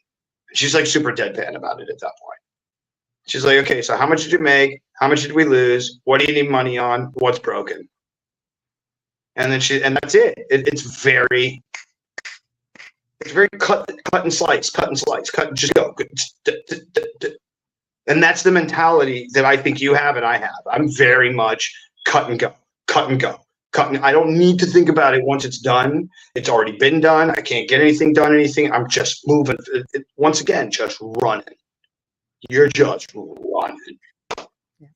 And I love it, Lisa. I am absolutely impressed and completely in love with your life. How did Fit2xist get created at that point? Okay, so So after I got out of jail, I went through more counseling at that ministry, went through something inner healing, and then I went through deliverance. And that was just amazing. It was mind blowing, like things that I had taken on, getting to the root of a lot of things. And I loved it. I would eventually get to start volunteering at that ministry. And then after about a year, I got put on staff there and started counseling my own clients there. And that was like another level of healing. Well, that was all great. Unfortunately, the ministry started mismanaging donations, and I felt like I was really getting released from there this past February of this year. And upon that, like an opportunity opened up to publish a book with a publisher. So I've written my book. I'm in rewrites right now. I get to finish my editing this week. And I also get the opportunity to become a professional speaker. So that's another thing I've worked on. And then Fit2xist started coming about. So I got it hooked in with a lot of entrepreneurs and people. And I said, okay, I loved spiritually counseling people. I loved getting to see people set free and just the transformation in their life. Their countenance totally changed like mine did. And so a lot of times I'll share my mugshot with people. My mugshot from 2019, I'm 225 pounds. I am physically and emotionally heavy and just bloated. And it's just, and then there was like a total transformation. So yeah, I'm 165 now. I'm going to be training to compete in figure next year on stage. And it's something I've wanted to do since like 1996. But yeah, so I took Fit2xist came about because I doing a full on like bodybuilding competition type thing. Yeah, not full, but it's figure. So I don't want to be big. I want to be nice and toned and lean. But yeah, yeah. So I've had a personal training background that I used to train clients back in 2010. I was in pretty good shape. And so I loved it then, but then I started gaining weight, and it's like, you got to walk the walk, right? You can't be a fat personal trainer. So I stopped training people, but I kept my certifications up and my knowledge base up. So I said, okay, so I had people coming to me and said, well, we want what you got. We heard, I was on another podcast a while back, and they said, we can relate to you feeling rejected and people pleasing and wanting to fit in and just wanting this other lifestyle. And see where you're at. We see the 225 pounds, and then you transformed into this totally different person. You're, working on doing a TEDx talk. You're doing all these things. We want what you've got. And I said, well, here's the process. I'll teach it to you. So my goal is to help them go through the process, but then teach it to them so they can go help other people. I always say hurt people hurt people. And what if healed people started to heal people? What if we could do that? So, yeah. So one of the things I've started with another person is we're calling it heal, revive, and thrive. And the goal is find your healing, whether that's from somebody like me, like maybe my healing is great for you, or maybe it doesn't resonate with you. Maybe there's something else over here that is a different type of thing. However it is, get your healing and go out there and then spread that healing. And so that's my passion, is to take the spiritual coaching, the life coaching, and the wellness coaching, put it together and help people get that transformation. That's amazing. That's amazing. That's amazing. I had a guest on the other day. Their name is Dawn and Nash. It's a husband and wife team. It's such a beautiful story of how they met, and they were writing music before they even got together, and they didn't know. And then somebody said, you guys have a thing, and then they did it. And now they're she left her job of 30 years of corporate or whatever, 15, 20 years of corporate, just left it, living in an RV, doing ayahuasca, traveling around, playing music. It's so beautiful, you know what I mean? But their core story is helping those who heal others remember to take the time to heal themselves. And I bring that up as a question for you, and also kind of to come back to the statement of not being able to accept a hug, but I hope you can accept one virtually from me to you. And that is, when was the last time that you allowed yourself to be pampered in a way where others were at your beck and call instead of you being at others' beck and call? And it took too long. So I'm going to ask you now, because you seem to have enough money. You seem to be able to take care of yourself and do whatever you need. I'm asking you now, if you could, find a place where you can go get a massage and a pedicure and a manicure, and go do that in the next couple of days, and find a way. I don't know what you need to use to block out your thoughts, even if that's earbuds with a certain kind of music that you like while they're doing their thing, because they're touching you and that does a thing for you. And I know this is going to sound weird, but while you're in that space, in that place of comfort, and that other thing is happening to you, where they might put your foot down and then they pick it back up, and then you go into that jerk mode, because that's what you're talking about. I feel that's what you're talking about. I'm going to pray for you that you can enjoy the suck. of those moments so that you can get into the actual pace of really enjoying the touch of them trying to do their job and give to you because you asked them to. And this also is a representation of the universe trying to give to you and you saying, no, it's okay. I really, no, not me. No, please, it's okay. No, I'm fine. No, you're good. And that's the universe attempting to give to you. It's that story of I know you've heard this story.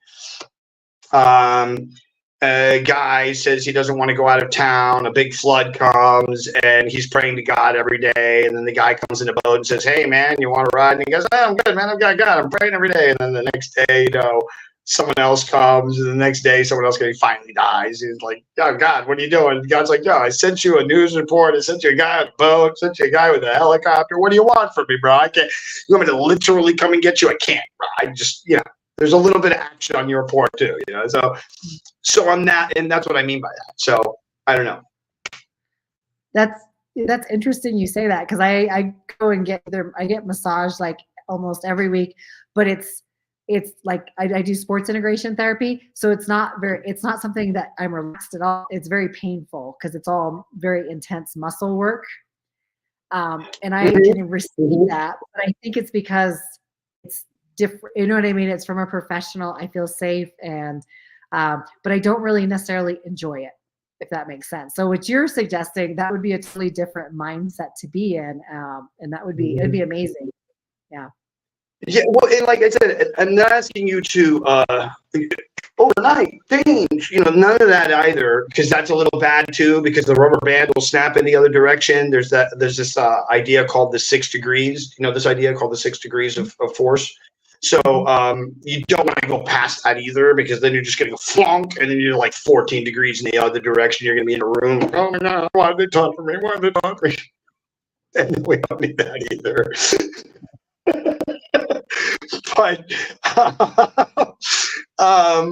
But nonetheless, find a way to where, find a way for that to be,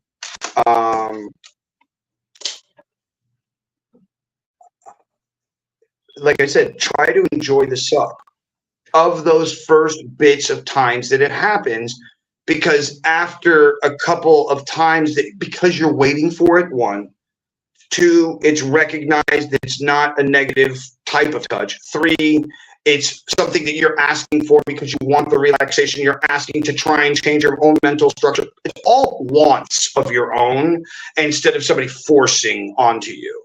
So that's why I'm saying try to enjoy the suck at the beginning, because it's going to suck. It's going to be, because you can't stop trigger points, right? Mm-hmm. You can only create new trigger points. And so, as those things happen, and maybe you do have maybe 1 or 2 of those, the next one won't be that. And then the next one won't be that. And then before you know, you're like, oh, I'm okay with them picking up my foot, putting it down, and then picking up my foot again, and then putting the nail to it, or then putting my foot down and doing whatever. And I'm just here in my own little thing. I'm in my own meditation. I'm in my own dead body space place. Holy fuck, I can be here. And that right there is the key to everything else that becomes change. Because when you can get into that space within yourself, and you can start to really connect that deep part of yourself where you're super authentic with yourself and your emotions and your thoughts and your blah, blah, blah, blah, blah, blah, blah, then you're able to talk to yourself about it.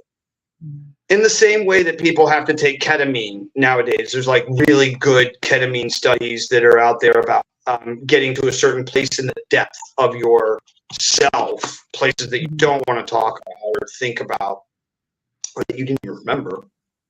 Same thing with MDMA. Same thing with any psychotropic that's out there, DMT and so on and so forth. So my next question is,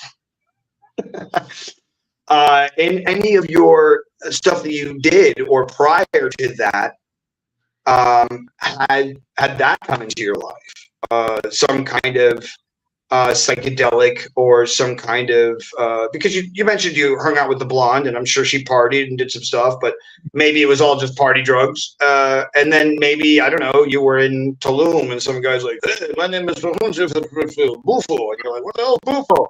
Oh shit! Oh. And you're like, you're flying down trying to figure out life all of a sudden. I don't know. So did that ever happen?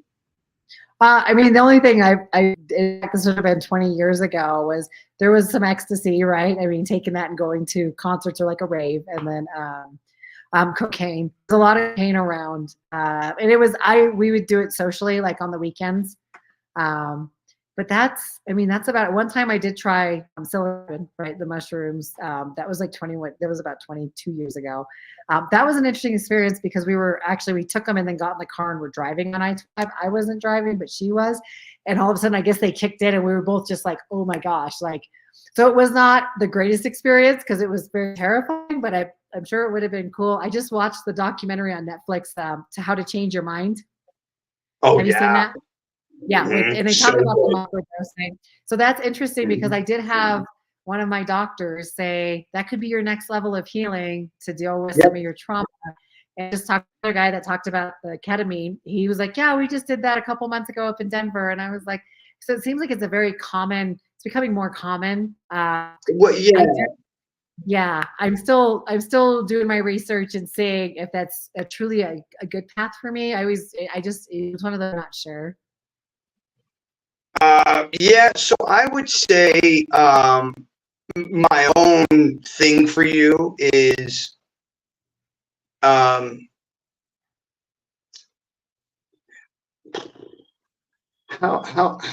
deep down the rabbit hole do you choose to really go? Like there's like hey, do you want to go skydiving? And then there's like, hey, do you want to jump off of a building and with just a backpack, and you just kind of throw it and then you hopefully land because you don't know what you're doing? Or would you like to do wingsuit surfing, which you have to jump 1,000 times before you can even do your first wingsuit jump? So that's why I ask, how far down the rabbit hole of this thing would you want to go down? I started at 14 doing acid accidentally. And then I spent years doing lots of mushrooms. And then I graduated to lots of ayahuasca and lots of, I spent 3 months drinking ayahuasca every weekend, 3 cups every weekend. And then during the week, I was smoking what's called changa, which is the Amazonian version of the crystal DMT with some little herbs and sprinkles of whatever they find in the forest. And I was running around Israel and Tel Aviv and just like literally just giving it to anybody who wanted it. Like, have you heard DMT? No. Oh yeah. Well, let's go around the corner. Smoke some with you now. Straight crackhead. I'm like, no, I'm gonna try and like open up your mind. We're gonna like Neo. Oh no, Neo.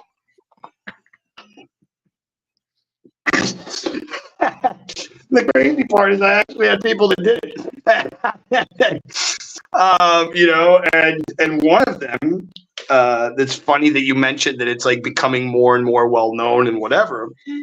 One of them literally went right back to school. Went back to school. Sorry, my children. Jesus, I'm trying not to make the noise and not making the noise more. A friend of mine who I met in Israel after my first ayahuasca ceremony, I'm sitting on the beach in Tel Aviv and I'm talking about it. He's with 3 friends behind me. And he walks up, he's like, man, I'm sorry, are you talking about doing ayahuasca in Israel, in Tel Aviv? I'm like, yeah, man, a lot of burners out here. A lot of burners. A lot of hippies, bro. He's like, okay. And come to find out, he's an artist, like super badass artist, but he'd been going to school to become a plastic surgeon. His dad, very, very, very famous lawyer in the United States, and got him a gig making like $2.5 million a year. He was going to be set, super set, working in LA, fixing the boobs and making the vaginas look better. I don't know. That's what he was going to do for a living. And I went to my second or third ceremony, and I was told straight up to go tell him that he had to like change his life. So I told him to go change his life, and he was like, "Oh, wait, that's crazy you're mentioning this, because I really don't want to do this thing that I was going to do." And I've gone to school for like 8, 9, 10 years for this, right? Because it's not easy to become a surgeon, especially not a plastic surgeon. Not something you just go do. And he then goes back to school, and he goes to Emory University in Georgia and studies psychiatry for another 4 years, 6 years altogether. And him and the director of psychiatry from Emory go through like 1,500 of the like in the last like 15, 20 years, whatever amount of studies they could find on anything that was on psychedelics, anything that was on ketamine. And they were the ones who wrote these massive articles that came out, that were the ones that everybody's been, pushing, that, oh, look, this is why we should legalize it. And this is the, yeah. So it's just crazy. Once again, another like coincidental thing of life where, if you're just free enough, it just kind of happens, and it's meant to be. And then things just kind of bounce, and people bounce around you, and you bounce as well. And, even so, when we went to the hour mark, and that's usually when I let someone kind of have their moment to like stay or go, we're still here. So it just happens. It's a natural process that I love having with people. It's just having a conversation. It's not a podcast. It's a podcast, but it's just a conversation. So, okay. You were about to tell us the end result of everything and how this thing finally comes to be. You're now the teacher. You've gotten hired. You're in the thing. You're wanting to mix all these things together to create this thing. And then now, I mean, that's where you're at today, or is like, yeah. Or is there like a flyer in your back pocket? And you're like, oh well, as a matter of fact, this next week I'm going to be at, Excuse me. No, you're good. Yeah, no. I was actually I had some backing investors and stuff come in, and over the summer, just a lot of doors have opened for me with coming up. So I created Fit2xist. I came up with the name in 2010, but I never used it. I used Fit2xist when I trained my clients. So I finally I had Fit2xist established back then, and always kept it registered and everything. And finally, it's like, this is what Fit2xist is it's everything encompassed. And it's, are you fit to exist, empowering lives and igniting change? And so I have an office, I have a gym that I have access to where I train. I have a partnership with them, and I train my clients there. I get to see people online, in person, so internationally. I am working, like I said, I'm working on my TEDx talk right now. So I have a coach, and that's one of my goals, and I would love to, I love speaking, and I love sharing. I love sharing my testimony, but I love teaching people healing. And one of my favorite parts, so I took the inner healing pieces that I learned at the ministry, and I put framework to them. And I call it the grace process, right? And it's something anybody can use. And it's, so the G, you spell the word grace, right? So the G is, you go to a memory. While you're in that memory, you look around, and you release forgiveness. So who in the memory do you forgive? Okay. Next, the A is you acknowledge the lie. Because there's a lie you believed about this memory. And because it's your perception, it's whatever is happening that you're seeing it, whatever filter you're looking through at that time. So generally there's a lie. So acknowledge the lie. The C is for confirm the truth. So what's the facts? What actually happened? And a lot of times when you find out what the truth is, it's very different from what you perceived at the time, because you were experiencing a lie. It's not always the case. Sometimes it is what it is. But anyways, acknowledge the lie, confirm the truth, and then experience healing. And so the one example I always give to people is, and this helped me with a lot of my healing, was I sat down and closed my eyes, like, when was the first time rejection came in? And the first memory that popped in was the 3rd grade. And it was when I got bumped from an upper level reading group to a mid-level reading group. You have to remember, I was praised for my academics and how smart I was. And so that was detrimental in my world. Like in 3rd grade, like, sure. I went high to low. So So in the R, I had to release forgiveness. Who did I have to forgive? I had to forgive the teacher because I blamed her because she's the one that bumped me. And then myself because I felt like a failure. I wasn't good enough. I wasn't smart enough. So then after I go through the forgiveness process, I acknowledged the lie. What was the lie? The lie was, I thought I wasn't good enough. I thought I wasn't smart enough. Basically, I thought I was dumb and not going to amount to anything, and that I would always have to do whatever it takes. Well, I confirmed the truth. What was the truth? The truth was I wasn't performing at that upper level reading group. So I was probably slowing down my peers. The teacher was doing what was best for me and the other students by taking me down to the next level to help me out so I could catch up and maybe I could those students. But as a kid, I didn't see that. All I saw was you butt me down. I'm not smart enough. I'm dumb. And then, so anyways, once I applied the truth of she did what was best for me at the time and for the other students, because that's her job as a teacher and that she cared, then I could experience healing in the situation. So it's been taking that process. I always teach it to people and say, what if you could do that with memories throughout your life? What if you could do that at the end of every day for a situation that happened and sit down and really look at that, not carry that pain and that hurt and that filter through the next day. And so, yeah, that's one of my goals is to teach people that. And I love teaching it from the stage for people to use that. Yeah, that's great. No, that's exactly, like I went through a whole thing. It wasn't even an episode. It was just a live feed that I did. And it's so good to be in a good place was the name of the thing. And I was mentioning that,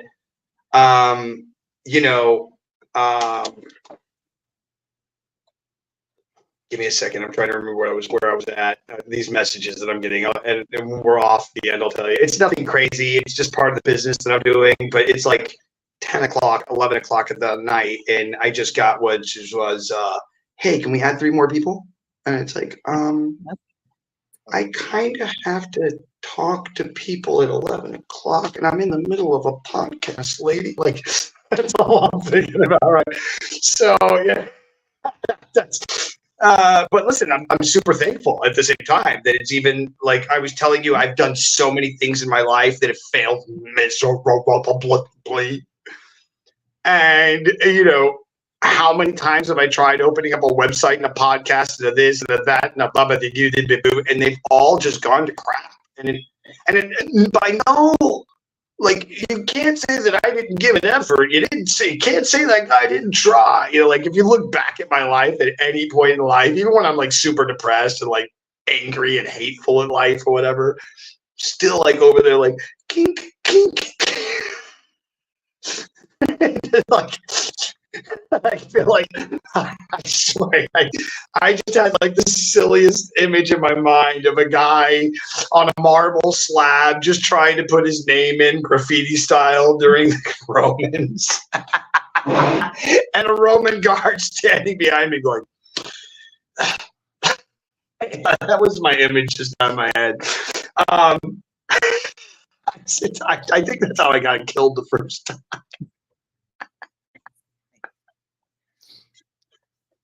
Kill the dude doing graffiti. Oh, Jesus. We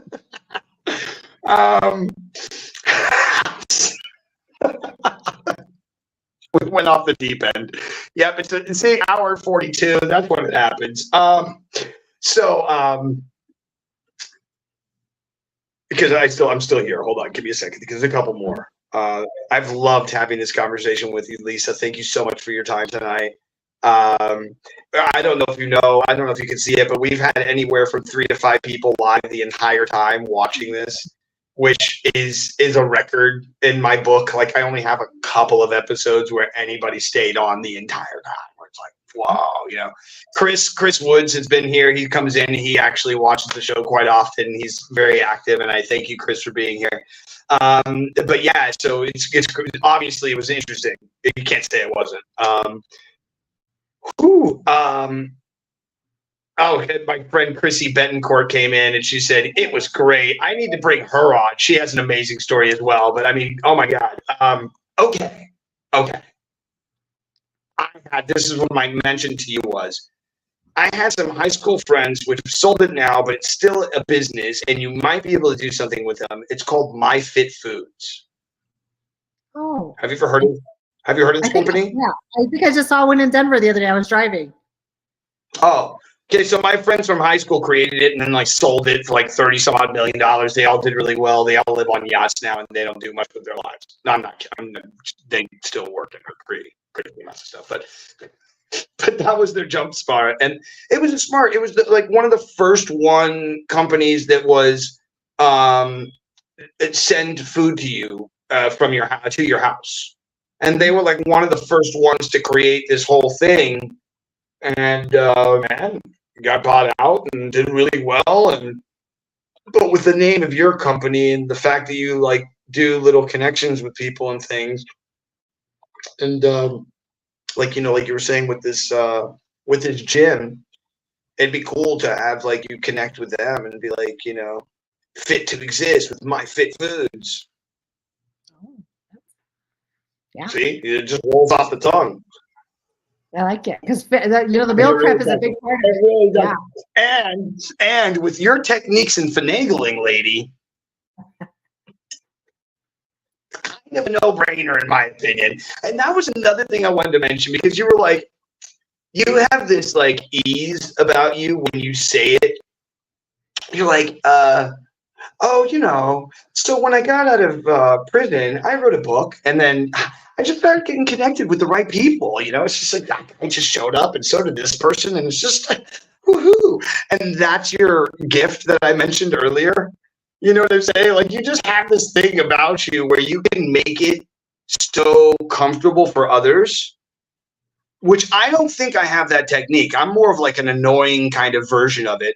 You have a very smooth criminal, very like you said, like when you were younger, you met they weren't necessarily criminals, they were all con artists, and you definitely have learned the art of the con, and then therefore you've learned how to use the art of the con to manipulate into almost any situation that you're in. And I'm in no way do I think that's bad. I think it's awesome. I was just watching a thing on YouTube, and I'm just very nerdy, and I watch this math stuff. But it was based on a game, like game theory, and the game theory was, and it's a game you might know. It's become a TV show even on Netflix, I believe. It was a movie as well. But it's basically you're going to be on one side of a panel. I'll be on another side. There's a green button. There's a red button. If we both hit the green button, we split the money evenly. If you hit the red button and I hit the green button, you get 5 points. I only get 1 point. Right? Whereas if we would have split it evenly, we would have both gotten 3. Now, if you hit the red button and I hit the red button, we only get 1. Oh. All right. So now, if you start to do the math behind this, and you go all the way to the last situation, prior to the last situation, there's no need for you to actually agree with me and only take 3 when you should disagree with me and take 5. And if that's the case, mathematically, the one right before that, you wouldn't want to do it either. And mathematically, behind that, all the way to the first one, you're going to hit the red button. Right? Just by logic and the standard of logic alone, it makes sense to only hit the red button because nature doesn't work that way. The scientist was like, okay, I want to do this test and we're going to run this game theory. So everybody send me their bots. They're like little computer bots that will choose to do whatever you want them to do. And so one bot would always be positive, no matter what happened. Another bot would do tit for tat. So if you were mean to it, it would be mean to you. And if you were good to it, it would be good to you. And if you were good, it would be good. If you were good, it would be good. Bad, fuck you. Like it was tit for tat, right? And then another one was just bad across the board. And another one was good until you were bad. And then it would just be bad across the board. So there's just all these different types of, I think 16 or so different types. And then there was one that was thrown in there that would just randomly pick good or bad 50% of the time. Yeah. And so at the end of this whole entire thing where they did, I don't know, they ran the machine against itself and against all the other bots, 200 games. tit for tat was at the top. And so they were like, wait, that makes no sense. That's like a good bot. That's like something being good to other people instead of being bad. And what it's also saying is that it's good to be good, but it's also not good to be a pushover. Because there were other bots that would just push over. Like if you were just mean to it, it'd be like, okay, I'm sorry, you're right. Here, I'll be good. You take it all. And that's not smart either. And then there was another bot that would then be like if you were like tit for tat, like you did something bad to it, it would go bad twice. And then that didn't work out for it either. So then after all of this, they were like, they come to this mathematical calculation that I was talking about at the beginning where they figure, oh, well, if we know that there's 200 rounds, then sustainably, we would never want to do it correctly. We'd never. So instead, what I'm going to do is put a random generator into this machine on top of that. And some of the games will go to 200. Some will only go to 150. Some will go to 175. We don't know. But 200 is the range. And so now I think 60 something different bots get sent to this doctor. And he does the test again. And before this happened, he says, hey, look, here's the test results of what happened before. When you're a good bot, when you're a bad bot, here's the curve. And please, now that you know the curve and you know the information, go make the best bot you think you did. So there were two camps that came out of this, right? The good people who were like, oh, we're just going to be really nice, super cool, whatever happens, you know? And then the other one was, oh, we're just going to turn into monster machines and just destroy everybody. And when they do that test and they come back, tit for tat was at the top again. And they were like, this is really weird. What is going on? When you look at society, when you look at whatever you see out there, you would think that it would be quite the opposite. Man, we need to have weapons and bombs and everywhere, because if we don't, things are bad, right? But the reality of it is absolutely opposite of that. It's the fact that if you don't work with the person and the group and the people and the thing, that it ends up really making things worse for everybody. And it goes into like a thing about gazelles. I know this is going to sound silly, but gazelles get ticks on their bodies. And they can do, I think, 70% of their bodies themselves, but they can't do their back legs and their butts. And it's asked, do you think that it, like most gazelles will just accept it and walk away, or do you think they'll turn around and actually go and physically take the ticks off of the other gazelle that just did it to them? Yeah. And it's crazy that this happens, but they all just do it to each other. Like, so if one does it to you, you don't turn around and go, hey, let me get yours at all. It's just known that it's going to be done by the other people. Okay. Because it's almost like a what you would call a social contract. Like when I put my hand out to give you a handshake, you already know you're supposed to put your hand out for the handshake. And if you don't, the guy who put his hand out is going to feel weird all of a sudden. That's exactly what's going on, but with gazelles with ticks on their butt. I know. It's so random, but like at the same time, it's just like the most, like, if we're not working with each other to make the change and the difference, then there's nothing that we're doing for each other. And that's the whole thing of like, we're talking about greed and this, that, and the other, and all these other things, you know what I mean? And you're not greedy.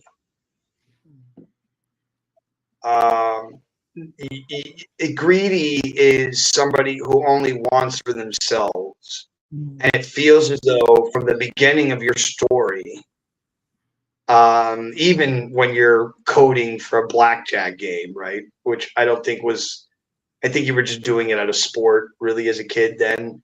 I don't think at any point in time there was really a hardcore malicious person there's always been a person who's been trying to figure themselves out and trying to find the answers that they couldn't find because nobody else had them, because nobody was smart enough to give them to you. And so because of that, you had to break your own head to find the answers. Like you had to crack your own nut instead of going and getting somebody who's like, oh, nutcracker? Sure, no problem. There you go. And you're like, nah, that's not right. I like, seriously, man, that's exactly what I feel like happened to you. And I feel like you're almost cognizant of it. And I also want to mention, at the same time of your absolute intelligence, so this happened way, way back in the moment where I said, oh, that's a really good friend, when that person said something to you where you were like, hey, you can't do this because you told me about it. There's this absolute innocence inside of you for being so devious and for doing all these like massive ideas that somebody would say that to you and you're like, oh yeah, you're right, I can't tell anymore. It's so childish. It's so childish. Because if I'm like straight gangster, right? And I like, hey man, I'm gonna go do this, and then the guy goes, oh no, they can't do it now because you told me. And then I'm like, bitch, I'll kill your ass. Like straight up, that's how I'm sorry. I would have been like, yo, you do know I'm a hacker and I can make you disappear in like I don't know, like a heart click. Oops, you're not there anymore. Your bank's empty. You don't live anywhere. Gas bill's not in your name anymore. I own your gas, bitch. Like, you know what I mean?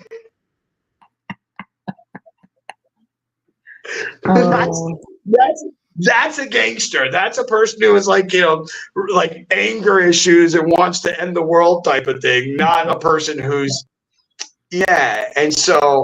and I say all of these things to you. I put all of this into a little bubble and I kind of tie it off as I send it to you as a personal hug from me to you, with that whole idea of going and pampering yourself a little bit.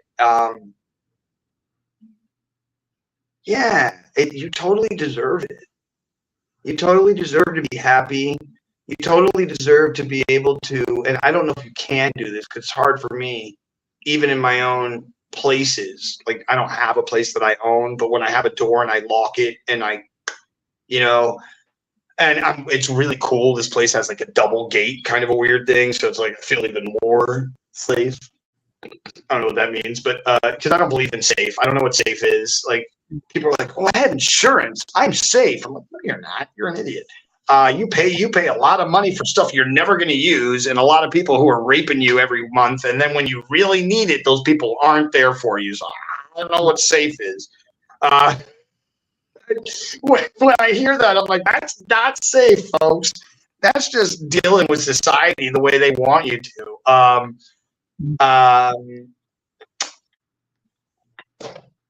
What was I trying to get at? There's so much to get at. I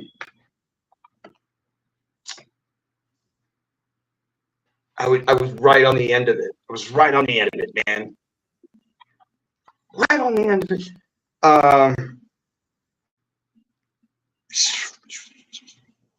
So I was saying, I would love for you to be able to accept that. And question was, is it hard for you to lay down in bed with the door closed and locked and you can actually feel safe, even though you know you're by yourself? Yeah, I would say I generally feel safe, but I do. This might be too much information, but so I do carry a bulletproof vest in my car. Yeah, I know, right? But no, every time I get in the car, I mean, I always lock the doors. I have a lot of safety measures I've always done, and I mean, there's sometimes I might, and like I said, my counselor will be like, "That's not normal," and I'm like, "Well, for me, I guess it's normal because it's something I've always done." But like I said, there's a lot of things that are still, I don't know why I do what I do and why, but I do feel safe. I do rest. I mean, I do feel like but I don't mean that. I mean, I can lay down in bed and I can give myself some deep breaths and try to get into a place of meditation. but there's a place in me sometimes, not always. And I've learned to enjoy the suck, if you will, to get to a place. But I've always had, I got abducted by aliens when I was 12. I'll tell you the story sometime if you'd like to hear it. But I believe that I manipulated myself and hypnotized myself over a 3-month period to make that experience happen. And it fucked with my head for the rest of my life.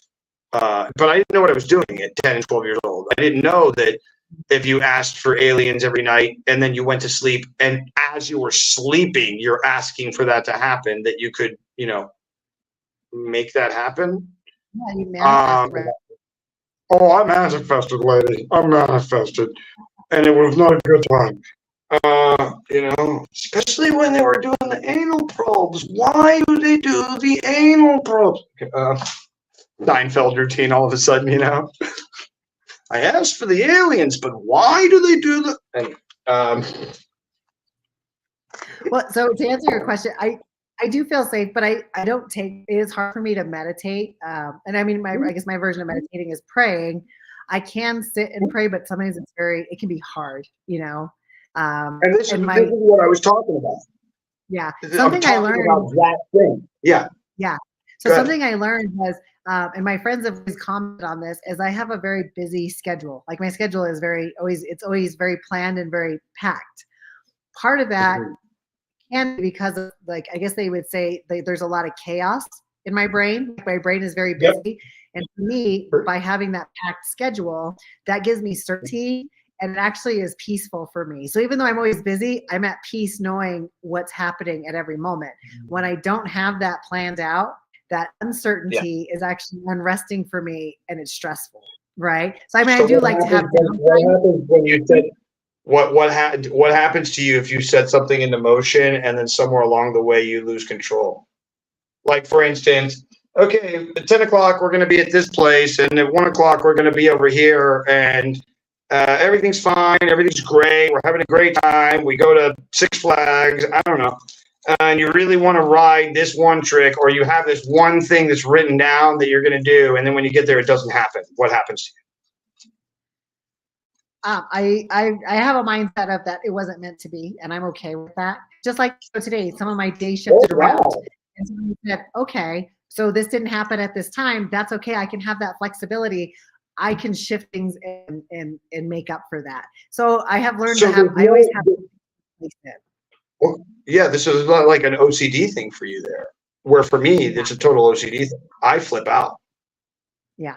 I literally flip my shit. Like, I just full on, like, what the fuck are you telling me? Like, full on, it reminds me of Chevy Chase with his family as he gets to Wally World.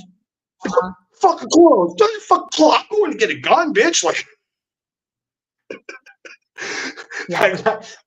that's me. I'm like, I just drove with my family across the country, and really crazy shit's been happening the whole time. I'm going to Wally World,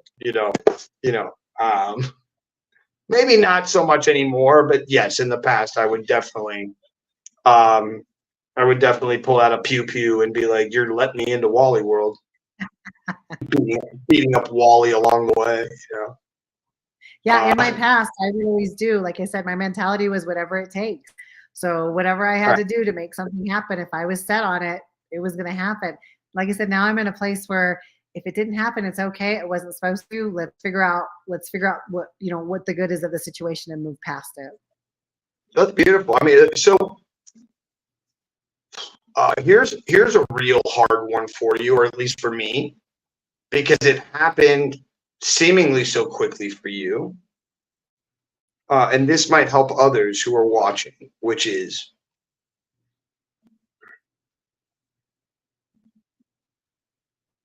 you seem to have been able to make a change in the way that your mindset is and the way that you're doing things, if you will.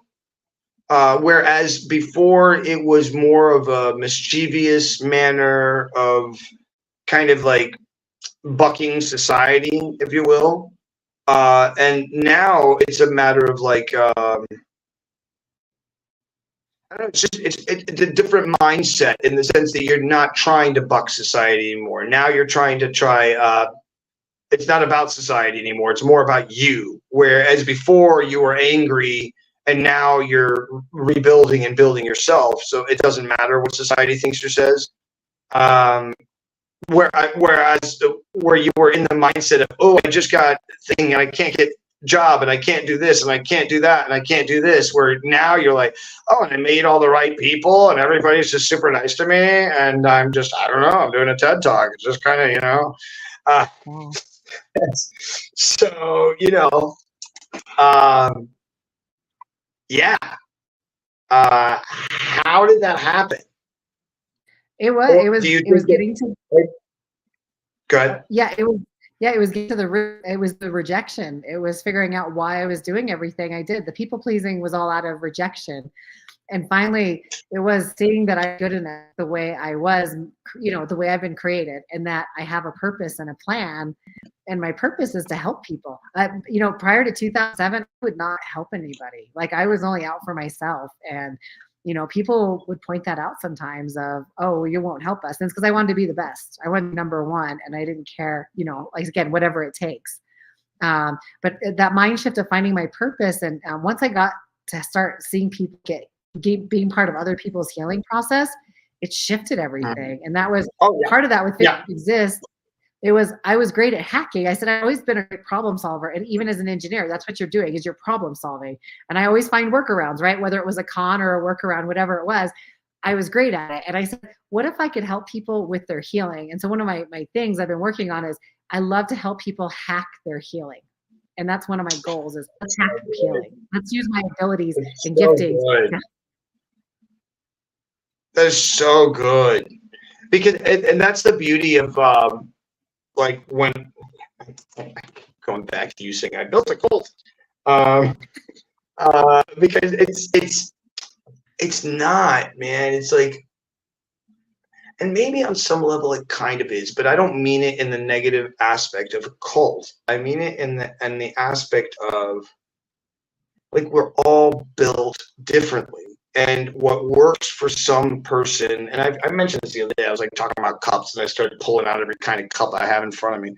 And I mean, like, what fits in one cup doesn't fit in the other. And the breadth and size of one cup is not the same as another tiny vase of a cup, and so on and so forth. And so I think it's beautiful that you're doing it with whatever affected you the right way and worked for you the right way, because that's going to help somebody else who needs their cup filled in that manner. And this goes to the next like point to say that you don't need to have 20 million people following you on social. It's nice, I'm sure, I guess. I don't know. I'm not sure I could handle 20 million or 60 million people. I don't know. I don't know. I don't know what it's like. I've never done that. But knowing me and knowing that I would want to have connection with people and like talk and stuff, wow, 20 million can be hard. Yeah. 20 of them are real hard. Where 7,000's even hard, or even 35,000 that I have on that one group, which like I get like, I don't know, 40, 50 messages a day. And it's just like, will you post this video of me doing a trick in my bathroom with bad lighting? And I'm like, it's called Best Magic Videos. I mean, literally, it's called the Best Magic Videos, where it's like, I only want to post stuff that's been on TV, in a newscast, or, bro, your friend's a really good editor, and, oh my God, whatever you did here looks really clean. Can I use it? Like kind of thing, But janky guy in his bathroom going, look at what I can do with the, oh yeah, that's not a Best Magic Video, friend. I'm sorry. And then when I say that, I feel bad. How do you, but then there's other times when that same guy, and this is funny because it happened the other day and I posted it and I was like, you see, this is, and I complimented him even on the video. It was not shot well, by the way. It wasn't the greatest of the greatest, but the angle was consistent. You could see him do this one move that he did, which is the line that I told him. I was like, bro, the blah, blah, blah, blah move that you're doing is ridiculous, because he does it so clean. And it's just so absolutely perfect. And it doesn't feel like anything's happening. And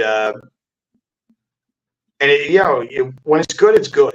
Is that the best way to explain it? When it's good, it's good. You know what I mean? It's good. It's good. It's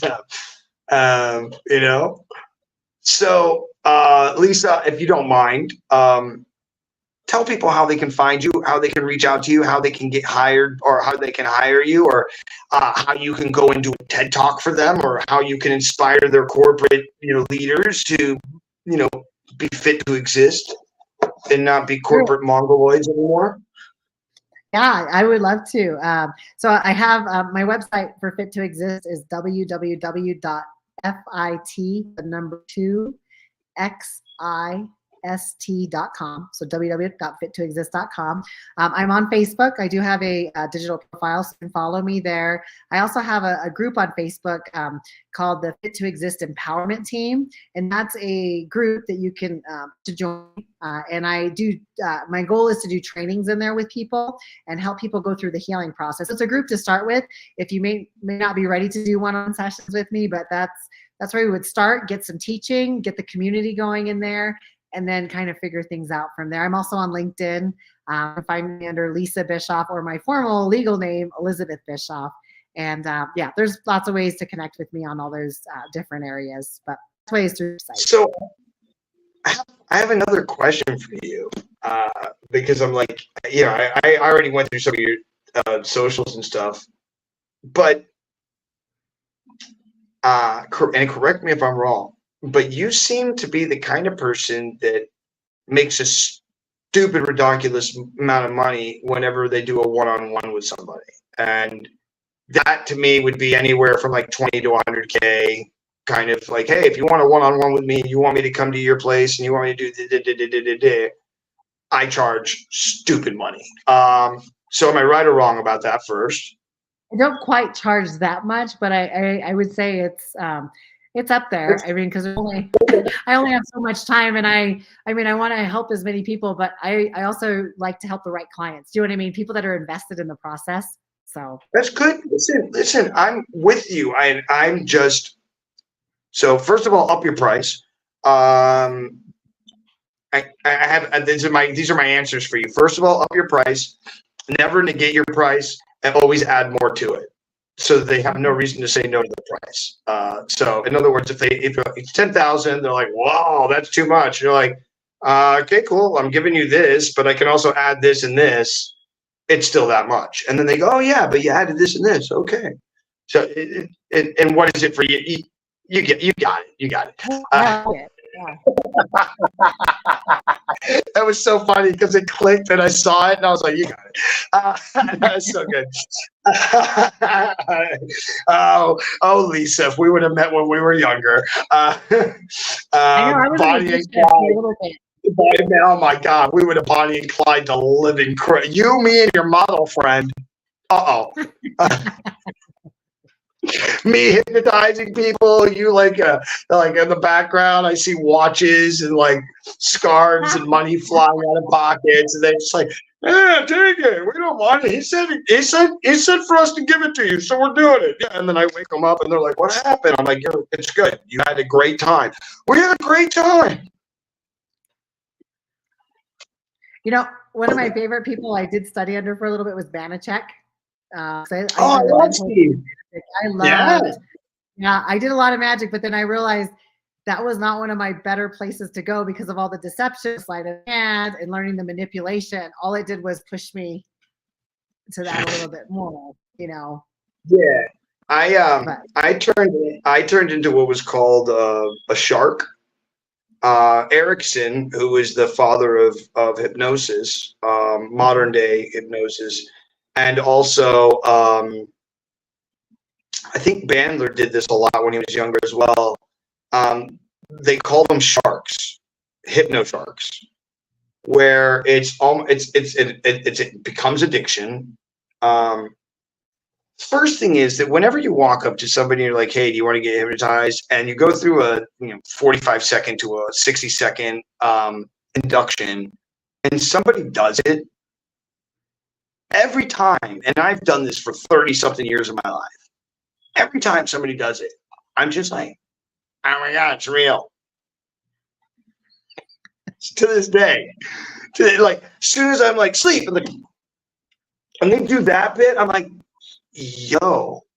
Like, every single time, to this day, every time I do it, I'm just like, I'm turning people off.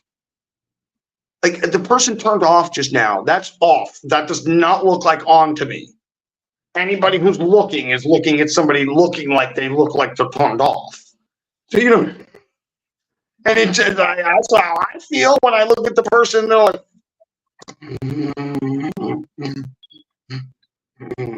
yeah, whatever's going on in that head, I don't know. But I mean, seriously, I don't know.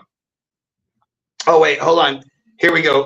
Chris has been jumping in. He's been saying a lot of stuff, but I haven't really posted a lot of stuff. So I'm going to jump in here with his, wow, he's been saying a lot of stuff. He said, yeah, here he goes. He goes, you mentioned Bloodsport. Wasn't that a bad guy named Tom Poe? Oh, funny, very funny. When you are more intelligent than most adults as a child, it's never easy. Totally agree. There weren't any handbooks for that in my day. One of the first books I ever downloaded on the internet at the age of 14 was the Anarchist Cookbook. Are you familiar with it? Oh my God, best book ever. For some reason, every single time I think about that book, I think about the brick that's stuck up a little bit with the bomb underneath that you're going to step on the brick. It's like on page 23. Sorry, I memorized the book. Improvised explosives. Chapter 4. How to make drugs. Chapter 9. It was such a great book. Like, I'm upset that they banned it. I'm like, what are you doing? Did you really ban Huckleberry Finn? I didn't know. From school? Well, they took the word. They took the word, with the N-I-G-G and the E and the R out of it. And they won't allow that name in the book anymore. But that's weird to me when the book was written specifically when he wrote it. He even says this. He goes, I wrote specific to the way that people spoke in the time. For a reason. Yeah. 200 years later, they're like, that's a bad reason, buddy. Is it? Like, I don't know. I don't know what happened to us. Men can have babies, just in case you didn't know. Just add that one in. A kid in high school got an F on his class. It was just in the Fox News. This is what's really poopy scoopy. But a kid gets an F in class because the question was, can a man have a baby? And he's like, no. And they were like, haha, trick question. They can if they're a transgender man, which means it was a woman that turned into a man that now had a baby. So yes, a man can have a baby. Okay. And so that was that. Moving on. I don't know. And then Chris says, well, fear of the Lord is the first step to wisdom. Couldn't disagree. And then it says the PDC3. Dun, dun.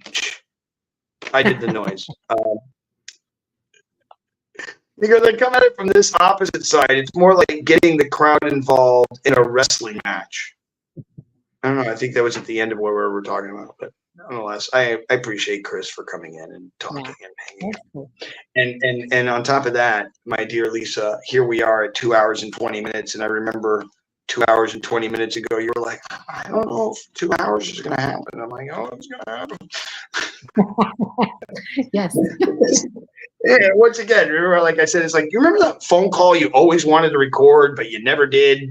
We just did it.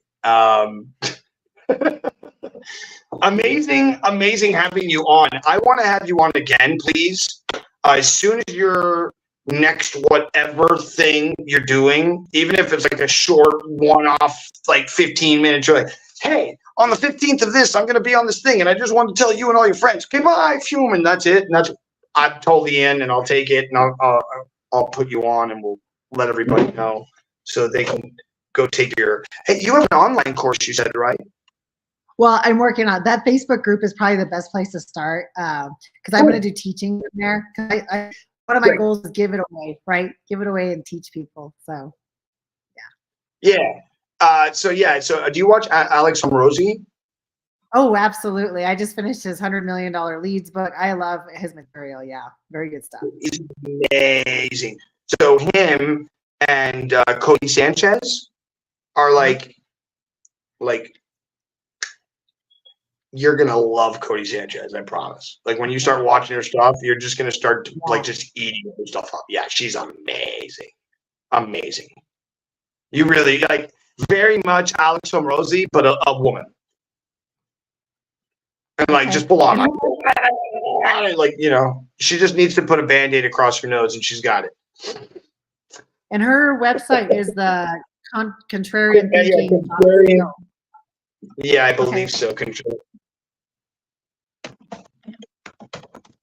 Yeah, and I get her newsletter and everything and all that good stuff, whatever. Okay. Yeah, Contrarian Thinking, free your mind, build your bank account.